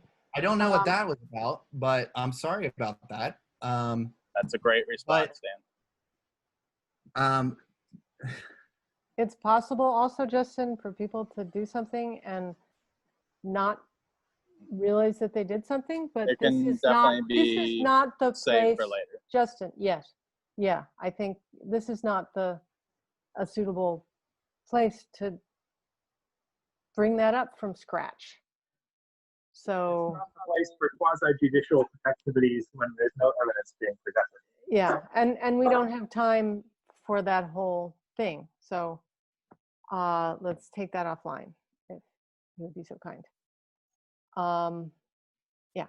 So were there other questions in the chat? Yeah. So Alyssa wonders if you're open to working in the eastern suburbs like Turtle Creek and that area. Yeah, so we are working with a coalition of stakeholders in the Woodland Hills School District area. Right now, our work is focused primarily on Braddock because that's just where one of the communities that we've been invited into, one of the communities that we're strategically working. One of the things that I will say from the outset is this: local currencies, like I said before, are not just like, oh, we can work here, we set up a project, and then everybody goes. It takes a lot of organizing, it takes a lot of community relationship building, and it takes a lot of coalition building. So like any time that, if somebody wants to work with us, we try to kind of meet and do like a general consultation. And if, we kind of stress those points, like this is something that we have to get a lot of feedback from a lot of different stakeholders in the community, and there has to be participation from a cross-sectoral collaborative of stakeholders. And that's the only way that, currencies become successful, is if you have sort of a mass adoption, or especially around a particular theme. And so far the theme in the communities that obviously we've worked in have been food insecurity.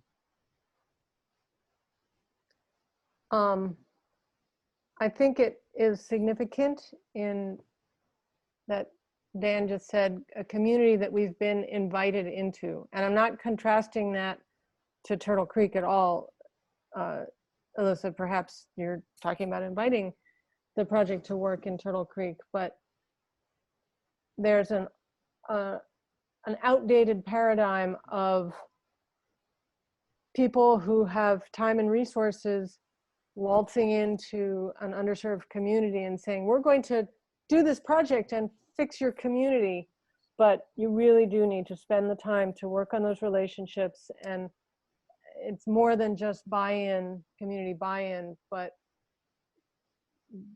enough community engagement that it's a community driven project. So thank you for being cognizant of that and forwarding that newer, more enlightened paradigm. Most recently, we were invited, somebody contacted us and reached out to us in Wilkinsburg. And the first one, and this is something that we've kind of, this is learning after, 2 years of kind of doing this work, is, one of the things, the major things that we said is like, okay, well, who are your partners? Who are you connected to in the community? And what's your pulse, and what is your understanding of what they feel about this issue? And we have to kind of do kind of a whole needs assessment around, okay, engaging other stakeholders to say, like, first, is this issue relevant? Two, is this something that the community, is a local currency something that the community wants? Because we can't, we have a solution, we have a tool, but the community has to, fully adopt the tool in order for it to be successful. Okay, any more? Let's see. Well, Alyssa's pointing out that it's not like the eastern suburbs are all affluent. Half the students in the Gateway School District receive free breakfast and lunches. Alyssa, I'm sure there's also a question of capacity and how fast this can expand, although I guess that's part of the point of your beta release, Dan, is that you're working out the kinks, and there's something about computers. They're good for when you want to repeat something over and over and over again. So once you have the app working, it just says 412 Food Rescues app and whole system is being propagated to other locations. So I'll let you stop answering for you now. See what you have to say about that.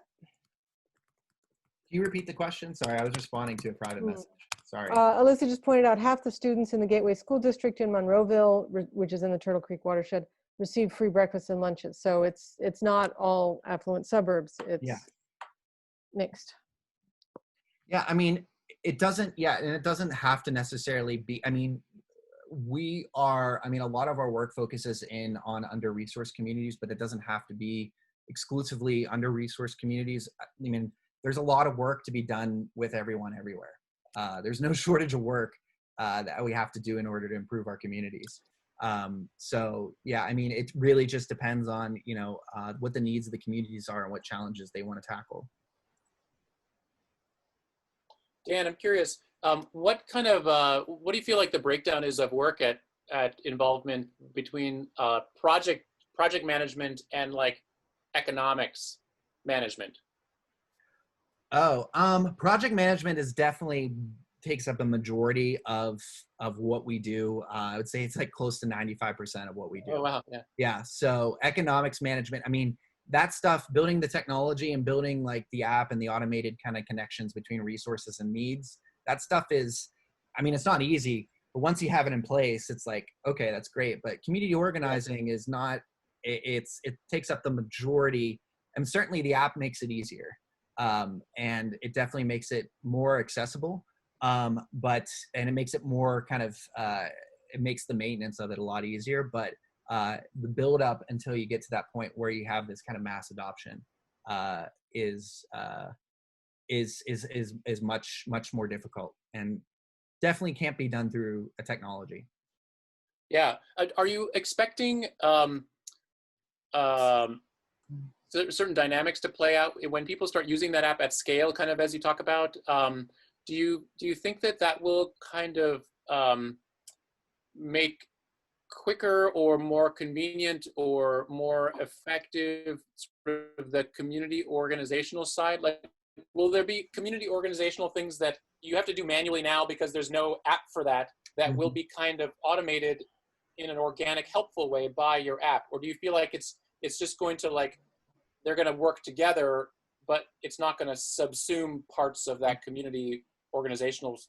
I mean, I think there's parts of the community organization that it could subsume, but it's not, I mean, that's a great question. And it's a question we kind of ask ourselves, every single day. Some certain things that you could subsume, but like that initial outreach, right? You could try to do an automated way of like just blast emailing everybody in the community and getting their feedback, but is that going to be effective? Probably not.